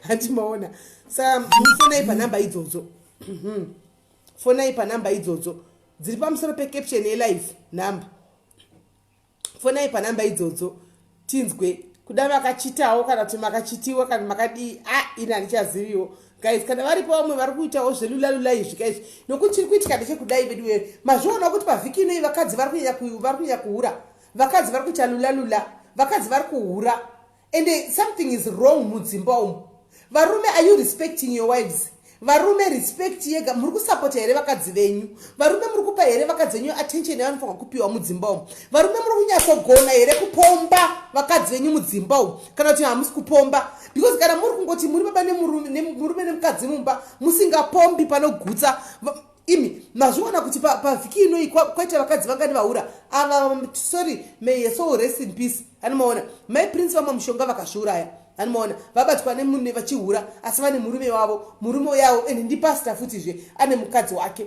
handimaona varume what is really going on right kola makadii yelo kola makadii iko makadiwo ndiitwa mkoma masimba tiri kunzwai ndiri pachirongwa here Sis Melly's Diaries muri pachirongwa okay ndichangomuka ndazwa kuti azi mandipa endorsement endorsement yeyo yamandipa imi hatinambokupa endorsement isu tangotendawo zvakanaka zvamakangobatsirawo nazvo kwatiriwo chete okay ndatendwa saka ndanyora pasi ndatendwa paSis Melly Diaries chirongwa chedu chakamira sei ndichangomuka sorry time difference ndiregererewo aiwa chirongwa ichi tanga chiri tine kola anga ari pana pangava nenyaya yake yekushungurudzwa yekubetrayiwa nefriend akanetsekana nerejection akanetsekana nedepression handiti maona nekuti iko zvinezvi ari parodhi yekupora tamutsvagirawo hedu help saka pazoitawo kuti oraita apedza kuti apedza kutaura nyaya yake mozoteerera live atidelete pazoitawo kola vafona vakati indakamboitawo kola shingirira zvinopera because kola mwana mudiki wekutanga angari muridzi weshow mwana mudiki vakati indakamboitawo depression asi ndaitawo depression kudaro ndakazotsiva nekuitawo maboyfriends handina kutoita ndinotori nawo maboyfriends yabva yatena into cheaters handimaona svika ndine murume wangu anodhiraivha matraki asi akambondibira mari akanotengera mota girlfriend akadai saka iniko zvino ndakungotambawo gemu rakambonditamba paya kuti ndimbomuhwisawo okay that's fine then inini ndikasanaenda tangoti kune Sis Melly's Diaries Sis Melly Diaries kana maita mashows kudai ite muchitipawo masamari kuna uri kusvikawo manje ka ndaka masamaraiza nyaya dzaitika nhasi tatowo mustori bata nyorai wordpass kuti samari muti muchisamaraiza mashows enyu makaitiketemo boti pamusoro yakadai isamari nyorai pasi samari samari MARY chinoitika kudai chinoitika ndechekudai mukoma masimba live handidelete pano so as much as I don't delete my lives handiti saka inini kuti nditange kuti munhu anenge ataura nyaya yake ega sakola angati pana pataura nyaya yake I think for about 2 hours wekutanga kuti nditange kusamaraiza ini ndinongosiya live iripo vanozomuka vaya antika vanouya votanga kuteererawo isitararawo ndo malive vanenge vachita catch up nawo vachiteerera zvatongoitawo pamunoita malive enyu takarara imimi tinomuka vakuseni tichiita catch up imimi makaita malive enyu nezuro antika tinoita catch up kumalive kuya tichizawo macomments edu ipapo palive yenyu yanezuro iya kana iri live nemusoro isiri live yekuti munenge muchiataka vanhu. Okay, thank you very much. Then Sisi Melly Diaries ndiri kungoti inini muchidimbo mashows enyu amuri kuita aya akanaka chose asi pane anenge achingosvikawo let's say every 1 hour mubhuka rwakasamari mumurikani kusamara zvakanyaya yaka kuti tirambe tiri in touch ndo zvandikukureva chete aura zvakanaka mukoma masimba tichadaro tatati kudamba muimi muri chita mauyawo nenyaya yenyu yekuchita right ndava neyanguwo nyaya ande munyaya manje alright tipe nyaya yenyu tinzi inini Sisi Melly rangu zita unoteti mukoma masimba pachokwadi mwana wamai vangu kune varume vakaita seni hatigoni kuchita hatina hana ini ndine bapo Sisi Melly aiwa bapo munaro bapo munaro yenyu muchidimbu mudzimai wangu ndomuda uye ndotomutya kana mutatondera serapo zvakatanga zvakadai pane mwana akauya anonzi Manyoni akati mukoma ndinatoa zvamafacebook ati aiwa don't worry wewe tichotamba tese pafacebook ipapa wajaira takatanga iri inonzi skit or drama kuti tu mwana ibva anofondera takujairana manje right pakudhibwa parudo asi ini is it cheating or it's being stupid? I think I'm very stupid. Ndakati kune mudzimai wangu ini mwana ndakumuda inini ndamuda mwana uyu mudzimai wangu ati aiwa ari kure ndosakufati munhu kwai akakuona iwo pachako akaziya hunhu hwakanokuramba uyu kuti aiwa ndiye mwana anondida iwo unomba chikonditsura pano pamba right. Sisi Melly mudzimai wangu akati good luck makozi ese andakaitana Manyoni ese mudzimai wangu anenge aripo. That's not cheating, that's being stupid. I'm not a cheat, I'm a stupid man.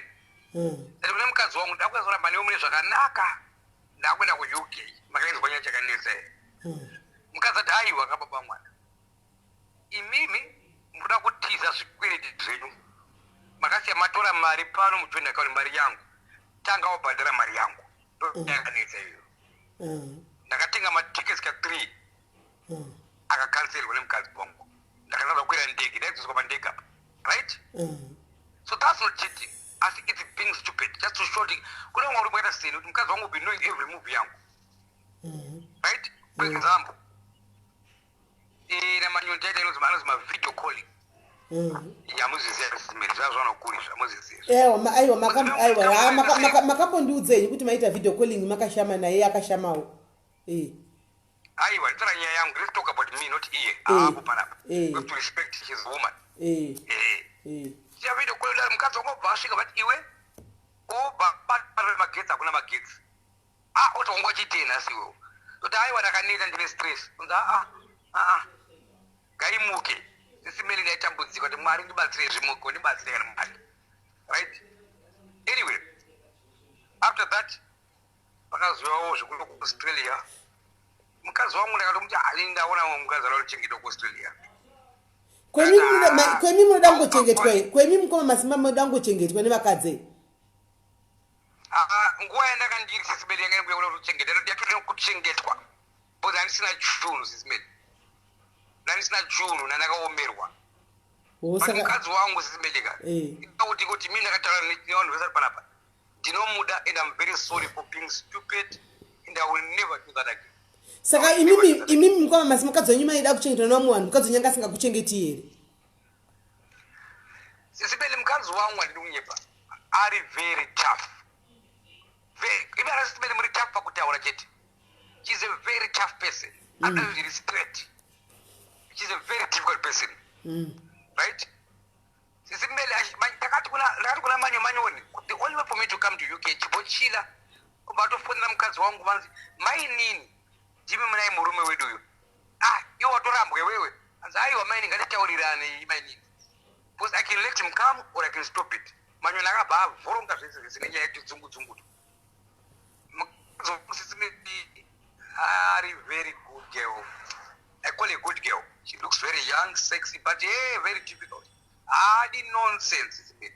Saka imimi mkoma masimba maida kutiza mchinda kuna manyoni ku UK. Maida kutize imimi.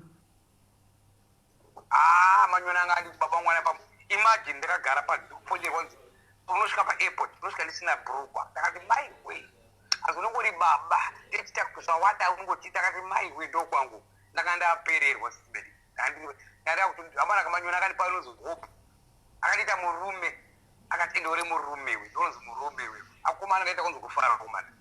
Saka mashoko chete amaingoudzwa pasina action ndo amaingoda kufambira ku UK kuti musiye mukadzi.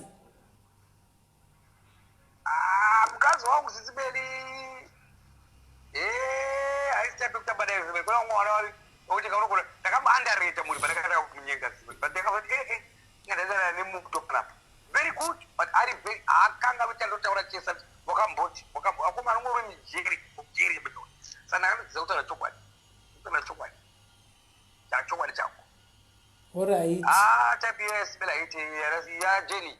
Ya inokupekeza. That one to make me straight Sis Melly. But manyoni ngari easy going. Osaka imimi makambenge mazama kuti anemukadzi wenyu here kuti you are being too tough. I want somebody who's a little bit light. Sis Melly, I'm being tough for what? I don't put that for what? Wala dini kuni mama yedoro. What why washa chikaferi bana. Bringa na kuchikere bana. So I'm being tough for what? Nakopa marina, nakopa pocket money yako, ukaipinza. So I'm being tough. I don't kupindwa, usa kushungulizika weke. I don't kushoma mistakes up. Those are the boys. Those are the boys. Okay. Saka mazochita baba mukadzi wenyu azozvi distopa kuti no more going to London. Amuchaindi. Andina kuchita. It's called being stupid. Unakwenda yore person never cheated because mukadzi wangu knows about it. Alright. Pamakaita stupid wenyu, alright, stupid wenyu wamakaitawo. Antika mati manzi mati mimi ku London amuchakwanisi kuti muchiinda paya. Anditika makazoinda kunuka makazogadzana nemukadzi here kuti muchiti mudzimai wangu sorry zvaizvo wakansela matiketi inu kwandichaindi ndochigara pano. Akati mudzimai wangu dai manyoni aiziva the true you Simba. Unoseka ugoseka but when you are serious you are serious. Akukubata kuti you serious. Akati takanobhedha nemukadzi uchitenda kuti ukete. Akati I know you uri mudenial. When you are serious you are serious. Right? But that being said, to Manyoni, I want to say she's a beautiful woman. I'm talking my story here, please. Let's put it on, not on her. In your young. And not very gross, Mary. I'm not one other. I'm not going to say, I'm going to make you okay. Magatogari Nico. I'm going to pick up when I go pick a pick up. I'm going to have a beta, so I have a beta pick. And I got pick up with the UK. I'm going to UK, Magadinico. Then there was, I don't want to short test. Anyway, you come back to your real senses and life goes on. But hey, so I'm winning as cheaters, young stupid. Alright, mukoma masimba mapedza nyaya ya manyoni makazobura imwe yandakanga ndiripo ini yandakaona ndoga iyi handiudziwi andika pakaita fight pa video call ndiripo ndichiona manditira video calling ndakati kwa video call nemukadzi wenyu vakadzi vachimbumurana choiti chiiyo iya haisi chiita zereya iyoyo ngari kuiti half cheaters choiti half cheaters how pakuti mukadzi wangu akanyumwa right my weakness is made aiwa mukadzi ngoma masimba munogoti mukadzi nyakanyumwa sei imi mukadzi fight yakatikira kumba kwenyu kapa gate yayi kudheni kwenyu kapaya aiwa ndotara kwazvakatangira akatangira pakuti akanyumwa because Sis Melly akaona nesina kumupa aiwa simba rashe shoko hakusi kunyepa ishua ndaivepo ini mukadzi wacho ndakandifonera chiti kwai Sis Melly taurena kwa masimba ndopakatenga zvibhakera foni iri pa video call video akasiya foni ndikaona zvibhakera zvose vakabayana mota ikaponja matai ndaivepo ndakangobata foni ndichiona zvese video but wanga uri usiku ndaiona ini mukoma masimba vakapesera vanongafonda kutsvaona pafoni vakadzi vachimwayana uko zvibhakera mukadzi wa mukoma masimba ane nharo ane bhodhi diki but nharo dzaaita apa mukadzi wacho waizunzana naye waigwa naye zijaindi regadzi mai mwana mudhafu ndiye waizunzazunza kudaro saka zvakazofamba sei taurai tinzwe nyaya ndiyo yamai 5 vacho ivavo ndo mai 5 vacho vatiri kutaura ndaivepo iyo simeli yanga yangeretira moyo ameno zvakaitikepo asi nguva masimba kamukadzi wenyu akati kwai maakamboenda unovata kwamai 5 kaimi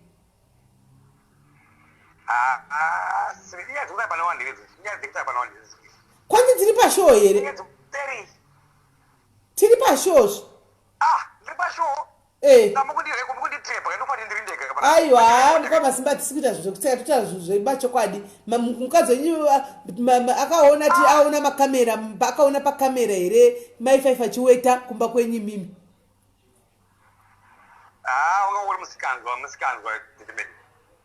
ko saka maida kuzodina mai 5 mukoma masimba zimeli ndakataura mashoko kunzi vanokushora namasimba asi ndo varume chaiwavo ndo mashoko ndakataurwa chisimbe vayapiwa example chisimbe inonzi comparison vanzi kuda chamisa ngani mukomana wangu hapana zviripo paya asi mukoma masimba makapenga mashoko akandipayo kuti ndiri murume chisimbe havana tino the truth vakutino the truth right takapengera mungu saka makazosiyana here namai 5 because mukadzi yane nharo mukoma masimba musiya mukadzi wei ndakaona tanhu adiki ava kava nebhodhi diki vane nharo dzaaita pachiskrima achichema apa kudai chema yakadai skrima achitaura nechindevere achibvumburudza mai vakuru vakabvumburudzwa vakomana ndakaonerera pavidheo call mai vakabvumburudziwa pavidheo call kwete zvokutamba ndainangobata ndichingoona pafoni kudai so ndikati koma masimba kwamuchanobatikwe asi mukoma masimba zvavanoita zvakaipa imi munoda kuti mai vaya vanga vaya kumba kwenyu hanti mabatwa nemukadzi wenyu makusiya mai vaya vachibvumburudzwa nemukadzi wenyu imi murima vaunza kumba kwenyu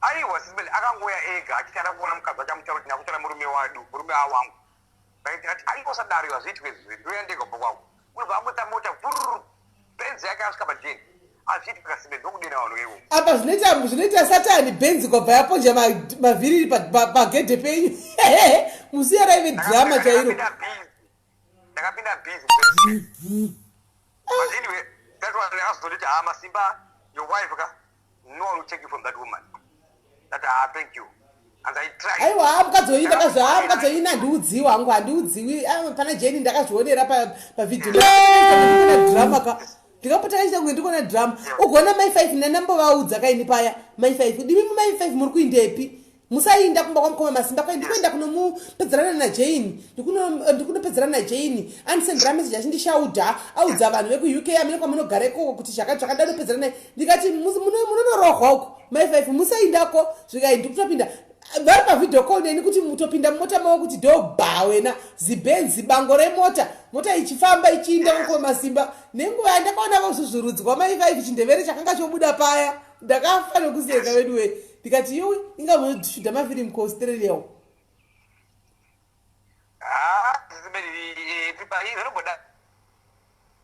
zvakanaka mukoma masimba iwa maita ine kuvanhu vakawanda vanga vasingadozivi nyaya yenyu yamai 5 at least vainzwa vadona mukoma masimba yako network yakunetsa right inyaya yeshuwa guys haisi nyaya yekunyepa yemukoma masimba isenge iye yamai 5 nandiripo I was there foni iri pavidheo call mukadzi wavandifonera achindisisimeli ndigadzirisa itaurai namasimba uyu because angabva kukansela matickets zveshuwa mukadzi wacho akabva kukansela matickets atonitaridza email yakasendera vanhu vekuairport ani munhu akati ndichangobva nyaya dzamanyoni honai email ichi andika ndaona pakamera zvino chasingazivi chekuti ndikukumbira muri mugowe pane dzido here pamakamera mene makamera avo kuti akamira sekoko ndaona munhu achiweta semunhu ndomuziva ndakamboona vachitaura vese kwai kushoye kwamacheso handimaona anga ari pano atoweta apo anoita chirudzii pamberi pemurume wangu ndopakatangira nyaya indikati aioreka ndiwe mukadzi uya wacho kuti anotiwo side of the story anoti kudii ndobva ndapuwa namba yemukadzi uya ndobva ndafonera mukadzi angati koimi maonekwa pakamera muchiweta kumba kwamukoma masimba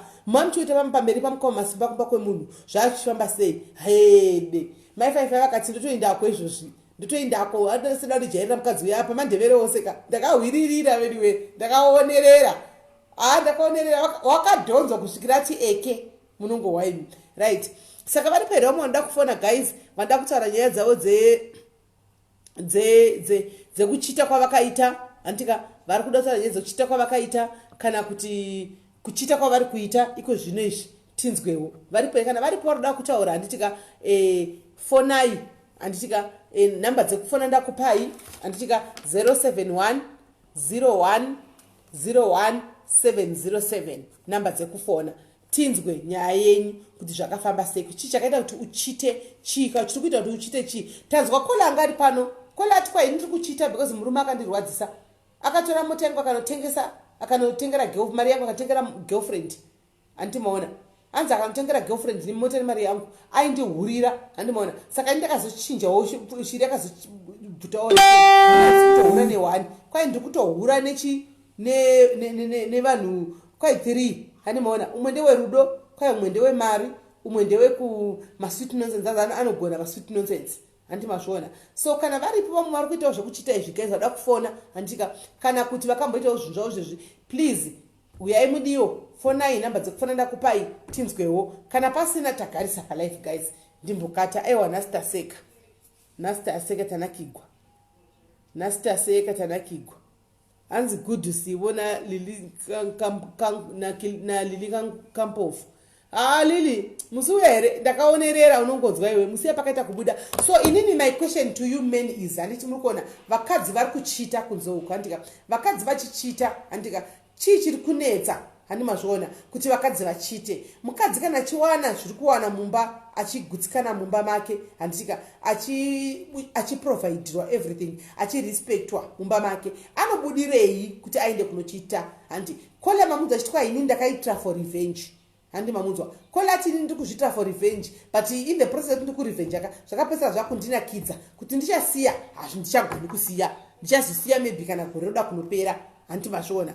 Ko imi varume mumba umu vakadzi muri kuvagona here kuvatrita? Maybe let me come mangwana ndokuita show yakanangana neizvozvi, timbonzwa kuvarume kuti chiri kunetsa mudzimba umu chii, tinzwe kuvakadzi zvakare kuti chiri kunetsa mudzimba umu chii, kuti varume musvike pakuti mimi muri kuda kudi muri kuchitirwei, zviri kufamba sei, toya mangwana. Pamwe mudzimba munongori mabhurugwa, makangopfeka mabhurugwa, muri gurume hwakadhirowa pamatoileti we, mubhurugwa hamuna chinhu, handimaona. Pamwe mubhurugwa munenge musina kana chirimo, maini yavo kuti aiwa kaizvondofane shara pano, reka ndinodiwo ndinombonotsvakawo kuzhekwa, handimaona. Zviri kufamba sei? Pamwe munenge mune tumadora hazvizikamwi, handimaona. Asi vakadzi vekuzimbabwe kati vazame kutaura nemi kuti vabaka ngatimbode kana kuti everyday muri kudya nemuriwo, handimaona. Kuti mumbochinjawo mboti nasi mushroom, kana kuti mumbotiwo madrumsticks, kana kuti mumbotiwo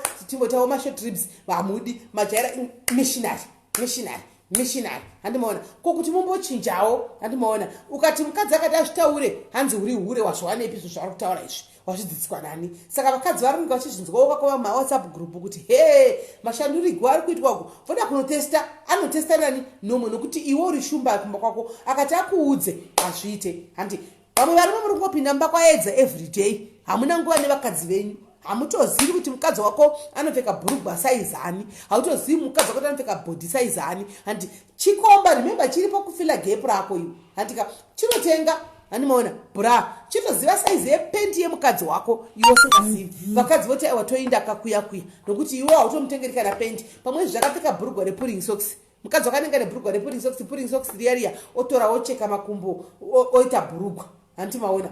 Nokuti iwe hausi kudii, hausi kumutomutengera kana pendi chaiyo, hausi kumupa kana mari, handimazviona. Otanga achindi kutsvaka mari kunzouko, in the process rinopedzera rwave rudo kuti achasiya haachagoni, handimaona. Saka tinoda kudzoka neshow yakanangana neizvozvizvi, handitika kana zvichiita muzuva ramangwana tinyatsonzwa kuti chii chiri kukonzera. Asi iyi yekuti sei vakadzi vari kunyanya kuhura apa stereka apa, I think tichaita kumvenge kune vanhu vakawanda, ndokunogona kubuda maresults akati wandei kumvenge, because vamwe akawanda kumvenge avako kunoko, handimaona. So mangwana ndifunga tichaita kumvenge ikoko kuita kuti tidi tiyatsonzwa. Hanzi can call fona tendai tena fona, you can call 071 01 01 707 kufona, handimaona. so ukoko tinogona kune vanhu vakawanda tinogona kudya zvakasiyana siyana ikokoko.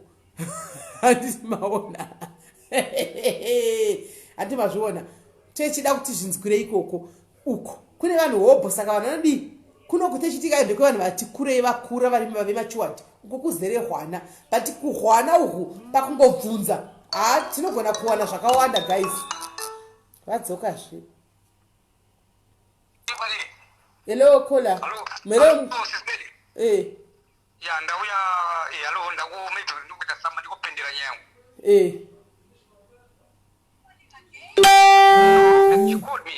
She called me sweetheart. Sis Melly, in short, zvekutengera vakadzi mabrogwa maruva wangu mukadzi Sis Melly, I used to buy flowers. She doesn't like that. So I think mafana kuziya mukadzi wake. Vakadzi vanosiyana. Wangu haidi zvemaflowers, machocolates haadi. Zvetuma surprise mabrogwa haadi. So ndo zvatongoriwo. So you have to know your person better. Okay. Right? So anongoda chete anoda kundiona ndiri sober. Ndiri 100% sober. That's what you want. That's all. That's what turns it on. Mababata. Saka tinga vakadzi vanosiyana. Ukangoziya mukadzi wako chete awawina. Okay. Saka ndakuziya mukadzi wangu ini. Kuti wangu ndinga ndiri sober hapana problem. So ndakumsurprise kana ndichi haadi izvo sekupeni. Azimutene on. Anokukanda plus anokukanda. Mababata. Alright. Maybe ndo zvangoriwo munhu wacho. Otherwise ngatigoziye madzimai edu kuti anodii. Vamwada masurprise wangu hasi type yours. Alright. Aiwa hapana chakai. That's also just a topic I'm just do next time. Taura anything. I can't speak for all men, but some of us tiri kusafa pabonde tiri kunyimwa. Iyo is the topic simele waningina wenye wanonyima. Alright. Iyo ameno kana rumano wira nini baba vanongototiri pa. Tinonyimwa urota kunyimwa. Unonyimwa. Ngoma simba imi munembiri yekunzi kwa yamburuki nemukadzi wenyu ani mukadzi yakadaro here. Unochinyimwa ka. Wapiwa pachonga paburugere simbe. Unochipiwa every day ungaita kikiri. Unokutokabhira kuti ndipane zulo ndipe last uzosati kaukapapiwa uzoona paya. Saka utokupedzera shungi papo. Munenge madla mugongorose. Zvakagogoro takangosvika tiri vana vadiki kudhara but hazvishandizva tatikura vadiki kutaenda kumusha takanziita izvemwazi muvheti mugongorosi takazvityiswa nana sekuru vedu izvi but hazvishanda isiro dambudziko ka yatsokunditeererawo concentrator I won't even take 30 minutes 30 minutes chiburuka I won't even get up to 30 minutes but kana uchinzi chiburuka unoramba uripo kasibe zvakuda kupidzisa because iwo wakadzi kuti simere pane wakadzi wotika inonzi 1:2 iwo uya pekutanga unoziva pechitotora uiriana avaizemeza 1:2 iwo rete waredi song warume wakaita sei. Okay. Unokushingirira waka ikana chikuwa wati wauya ungumira wakadaro wakadaro ungobhaisa unopika futi unozoika chituta tauiriana manje iwo rete yangu iyi.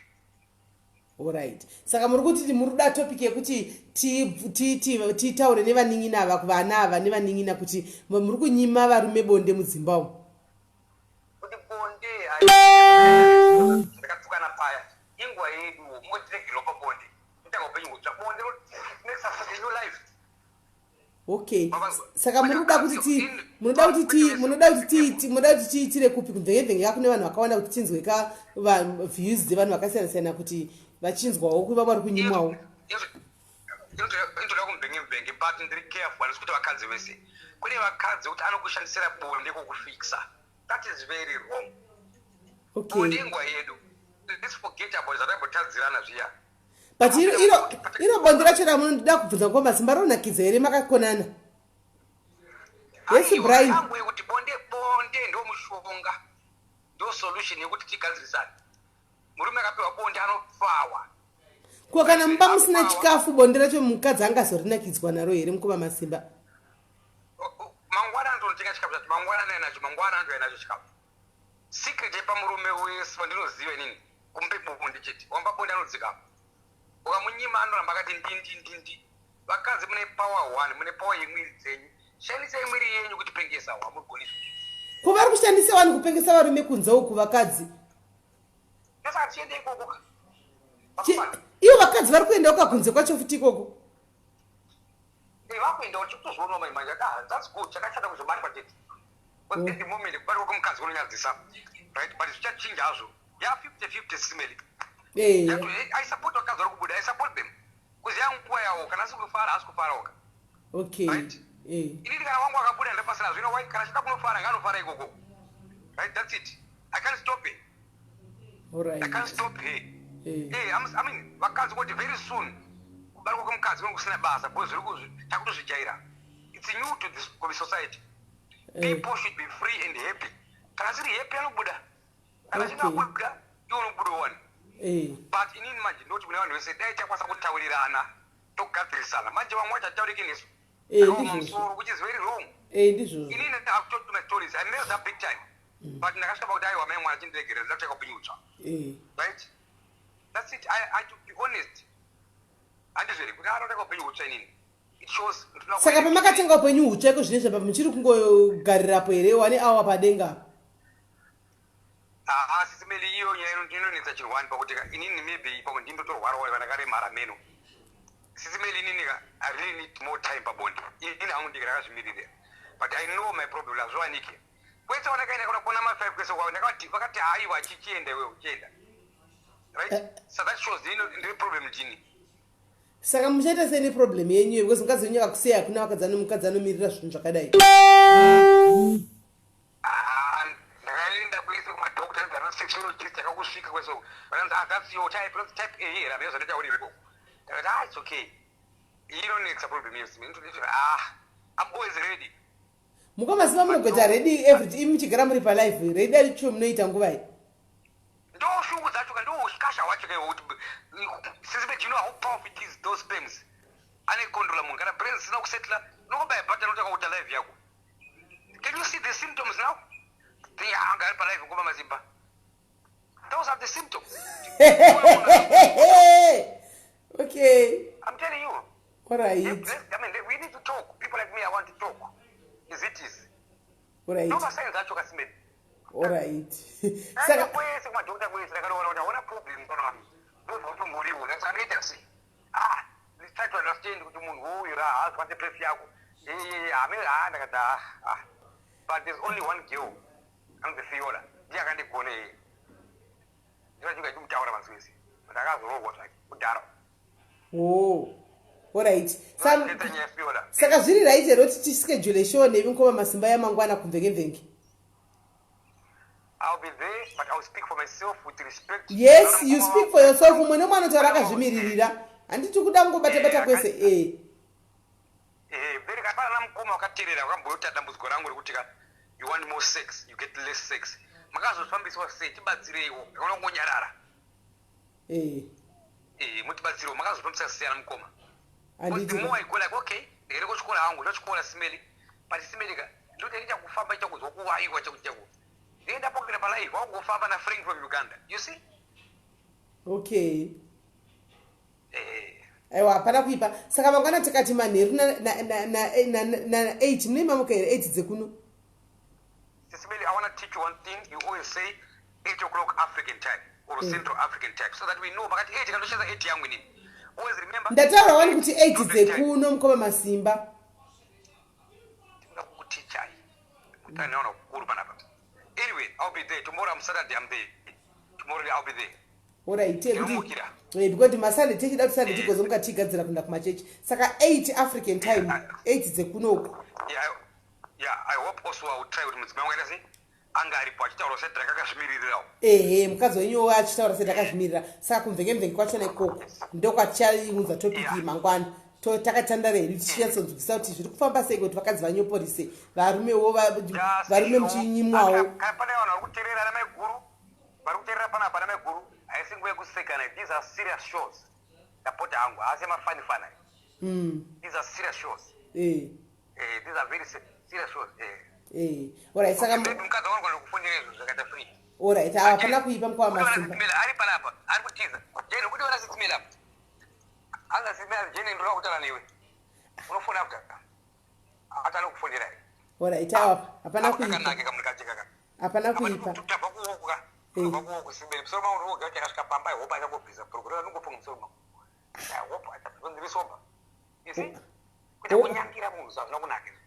Okay, saka murubva kuwo kumutira hopa kuti ungasvika kumba ubva yongoti bhurugwa kumu.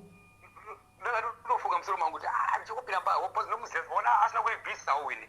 Ona ribvisa kataka kutamba uzati ana wini. Okay, aiwa anobvisa don't worry. Anobvisa. Yeah, hope so ndikati mwari wangu.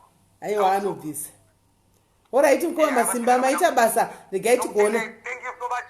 Thank you and shout out to Sis Melly Dairies. Tinoitenda chezvi. Alright, mkoma masimba, thank you very much also. Regai tsanga ni mangwana na 8 dzekuno ku Africa. Andika. One more thing Sis Melly. One more thing ndakukutendai. Kuti mimi ne team yenyu yamunofamba nayo yese. These are real life stories. Yeah, these are real life stories, yes. Tingaseka ndapota ngati kwete moyo kunzwisana kuti akomana how big can you hope each other kuti akutawo tobatsira sei. Right? At the end of the day tiri muri mwichete. No. Tataura wanu kola weku auya anga wenyaya yekutanga tamubatsira itamuwanira professional help. A lady from from UK. Saka achamukansela achamubatsira. Kola wechitu ndatoshaya kuti iyo ndoita sei because it seems as if she's enjoying what she's doing.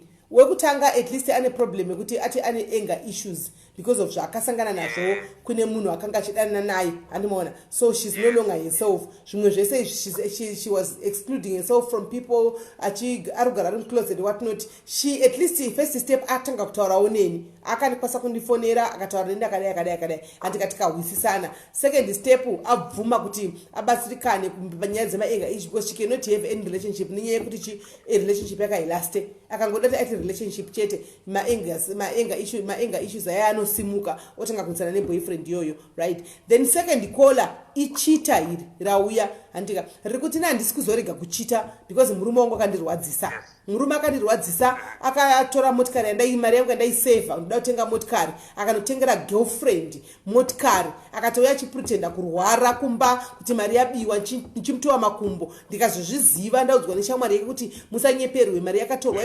ikanotengeswa motikari yegirlfriend akandirwadza zvokuti kuti ndimuregerereka zvichandinesa. Saka ini ndakatongoonawo kuti the best way is for me kuti ndingoitawo. Saka ati ane chibhenten chake andika ndo chaanodhila nacho then oita umwe wechitu anzochitu anondijega pacash ane mari svinu hana basa naye but ndewe mari hanzi then kuita muNigerian hanzi because murume truck driver anogara asipo. Saka uyu muNigerian uyu anotaurawo masweet nonsense ake achimuudza every time vanzi vakatida kuzwa masweet nonsense. Murume wangu hana nguva neni ukatomufondera anytime kana kuti uise message anenge achikuti I'm driving. Saka inini I need attention. That's why I'm having these boyfriends to fill the gap and to revenge. Hanzi yakatanga iri revenge but for me kuti ndichasiya manje hazvichakwanisiki because I'm now enjoying it. Ende zvokuti kwanzi kubatana kudi handabasa nazvo ndikoko mazuva ano hatichabatiki tichiona ndo zvaataura.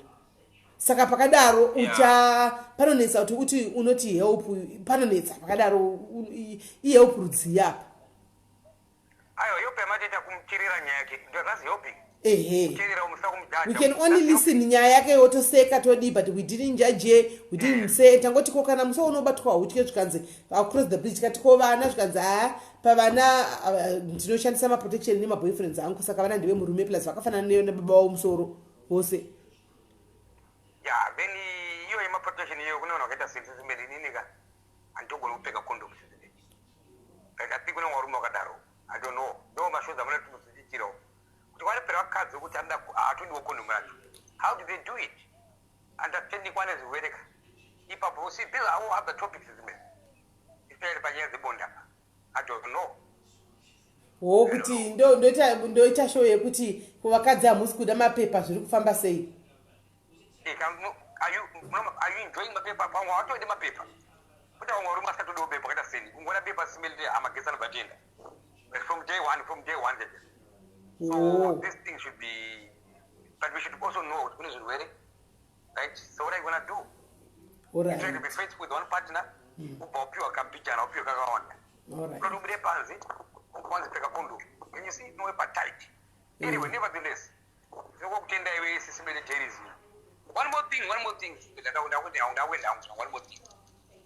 saka musiyano weSis Melly Diaries nemubhenge uri papi pane confuse papa musiyano waSis Melly's Diaries ndewekuti pano mubhenge kunoiswa ari mahide munhu abudi achitaura nyaya yake akazvimirira anoti hide me antimaona achida kukandirwa nyaya yake to the extent of whereby we get attacked as admins nenyaya dzaunenge wapuwa nemunhu even dzine mav11 dzabva kuna hide saka pano para diaries no I saw it kuti no plus kumvenge kwakazara vana vadiki antimaona vanenge vachingofunga kubvarurana nguva yose kungoti kushaudhana kutukana ndokuita mbiri saka at least pano kune vamwe vanhu vari matured kune vamwe vechidiki futi zvakare vanenge vaine zvitovanetsa mukati memupenyu wavo panguva iyoyo vari kuda kuzvitaura but because kumvenge they're not taken serious chero kaisa hide munhu achida help haakwanise kubatsirwa anototukwa ari iye ati ndibatsire iwo antimaona so pano hapatukwe munhu apaite izvozvo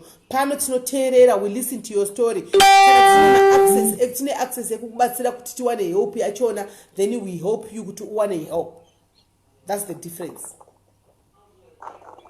aiwa manipindura ndaitambudzira chipa makasiya mbenge tasara tatika aiwa kumvenge haisi yangu mukoma masimba remember mvenge ndeyevanhu I just created mvenge I'm just the founder of mvenge but mvenge ndechi ndeyevanhu handichiona you abide the you stick to the laws dzekumvenge unongoramba uri kochitamba zvaunoda handimaona saka ndikaramba every day tichingoonekwa remember kumvenge kune vana mukoma masimba tinotukwa here every day chingonzi chembere vana Sisi Stella mabhugu ava nana Sisi Murugare handimaona nana Black Coffee ava nana Viki tine chingonzi chembere pai pano pai mwana handimaona tauya futi kunoku kwatine chiti vanhu vakuru kwana kuya hoteverazve handimaona saka isi tinogona kuudza kuti aiwaka imi ndimi matitevera pano hatina kuya ikoko handi kana tiri kote tichitambirawo macomments tetiro macomments ikoko handimaona kana vakakumbirawo sezvavaitawo nhasi tokumira matiregerera Simeli kumvenge tokumbirawo live mangwana topindawo kumvenge tovapawo live yavakumbira vaita kukumbira vandikumbira zvavo zvikanzi magarisa Simeli makutiregerera tikufungova live yenyu ndikati because kudhaya zvikanzi kudhaya because hakuna freedom of speech ndikati hakuna freedom of speech kudiaries pana bruku rabviswa saka pana zvichatika pana ndakumbobuda mupanzi saka praying from Uganda zvaramba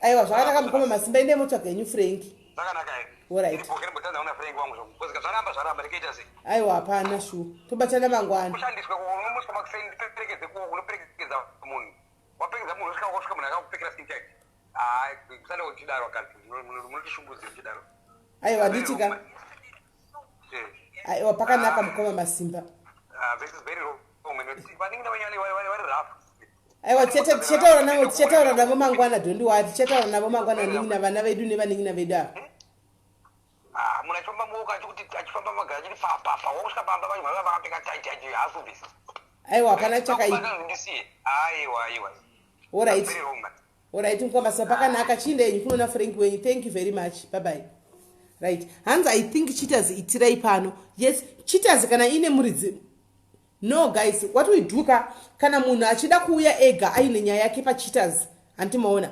yakazvi kuti inini ndiripo ndoda kuita anotongoya pano otaura pano because kumvenge truly speaking aibude cheaters kumvenge tinyeperani maona zvataurwa nakola vaya kumvenge dei aita fire izvozvi hondo akadei abvarugwa ikona munongodzwa imi animaona saka pana muna takachitoseka achitaura nyaya yake animaona so cheaters aiwa tinoitira pano but ordinary nyaya nje animaona sevakumbira vandikumbira nokumvenge kutanzi aiwa Simeli ivo vana ivo vanituka evhidhoti tichembere vauya kuinbox vamuti vanganisvika Simeli takumbirawo choshua taenda kamiririra vamwe tamatiriregerera tikusungawo malive yenyu nokuti kwenyu kwakuna freedom of speech kumvenge tara zvachoda ndikati ora ndichauya mangwana saka mangwana tinda nelive yavo tovavigira live iyoyi yekuti kaiwaka kwai muri kunyima kavanchi muri kuomera kudzimba uko imiwo varume honai vhiki rino iri paita vakadzi 5 vakadzi vari kuhura saka ngatinzwei iye haina muridzi haina munhu ataura nyaya yake munhu wese anenge achicontributa vachipedzerana ipapo animaona but cheaters yemunhu anenge tine guest pano ndopainoitirwa pano andimaona so guys ndinokutendai mose guys nekuti tiri pano pachirongwa tatandara at least nhasi Friday tiri pano kunaenda kubhawa mozati kana uri mumba hapana chinokuwana kana uri mumba hapana chinokuwana ukabuda panze sometimes kanogona kana kutemwa nebhodhoro nemistake kana kurohwa nemotikari nemistake anomaona so toita zvedu mashows edu aya kana patinenge tiripo tiri free kudai anomaona toita mashows edu aya tichitamba tiri mudzimba dzedu kana mimikuku yedu imomu tichinakirwa tichiseka tichiumbana tichidzidzisana tichidi zvinenge zvichitotifaira andimaona tiri pano andimaona so guys une topic yaunayo zvaita makuma masimba izvo une topic yaunayo yauda kuti tibate uruda kuuya nenyaya yako iwowe yauinayo this is the platform uya pano antika good night for you uya pano ungotaura inbox kwangu ndine topic yangu ndine nyaya yangu Simeli I want to share it nevamwe ndoda kubatsira umwe munhu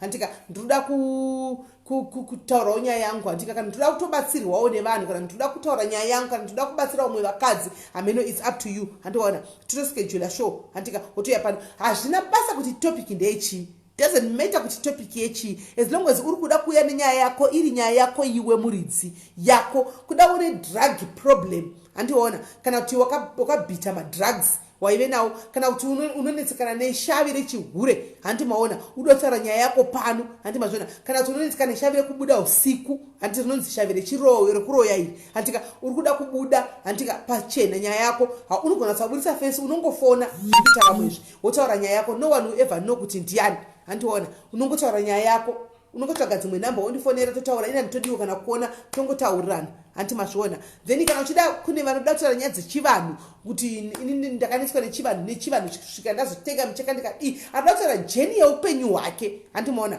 uripo pano pamwe pane ari kunetsana navamwene vakada kushiya nyaya yake kuti ndikunetsana izvi zvipira ndakadai ndirikugwana vamwene kana ndirikugwana bamunini kana ndirikugwana vatete izvi zviri kune hondo nyaya yakatangira pakuti zvinobatsira mumwe munhu handika chero chawafunga as long as zviri kutoitika kana kuti zvakaitika kati muupenyu hwako iwowo iri nyaya yaunenge uchitaura ichitedu kuteerera handika toona kuti pakupedzisira unoda help here kana kuti hausi kuda help uri kudako kudi kungoshiya nyaya yako then totangira ipapo antika so guys muve neusiku hwakanaka kune vari kurara kune vari kuswera muve nemasikati akanaka anditika musakangane kuendawo kuyoutube mono subscribe anditika pana Sis Melly's Diaries guys it's just support antika endaiwo kuyoutube mosicha pakanzi Sis Melly's Diaries andi mongono baya like yenyu anditika mongono subscribe awo ikoko antika kuti zvinhu zvacho zvidi zvite zvichifaya tisashayiwe mari dzemadhata anditika tisashayiwe mari dzemawifi dzemabhandurids munoendawo kuwifi mongonobayawo andimaona tikazotiwo nhamba yakwana takumonitoraiza aiwa cheta kungopuwawo mari dzacho dzemawifi ka totamba yedu tichingove panapa tichingoenda tsenana tichingofara tichingodaro hantimazviona kana urimo muno South Africa mudhuze munharaunda uri kuda kuti titouya kana pauri kuzoita live tiri pauri chaipo chaipo just contact me kana muri mudhuze ndinouya totoita show chiri pauri iwe zviri kuita vana tichetiulda zviya tiri pauri tichitaurira nyaya yako tigere kudai vanhu vachikuona tichitaurirana kudai palife handiona aiwa ndinouya zvakare vari kuda kutitengerawo dhata hatisi kuvharira panze handimaona vari kuda kubhadharawo wifi aiwa hatisi kubharira panze kuti malife mashow aenderere mberika hani musana tibhadhagwi pano takangovhurira uri kudawo kuti handida kubhadharira wifi yenyu imari mwedzi uno gaindibhadhare ndikutengerei wifi ndibhadhara wifi kuti tinakirwe you are free you are welcome wo handitika une munhu waona ari kutambura wari kudawo bhutsu waruda kupawo bhutsu munomu mupewo bhutsu handiwaona ipa zvakare munomu tinongoti ipananai handimaona so guys moswera zvakanaka morara zvakanaka tobatana muchirongwa chinotevera muziva ramangwana love you all bless you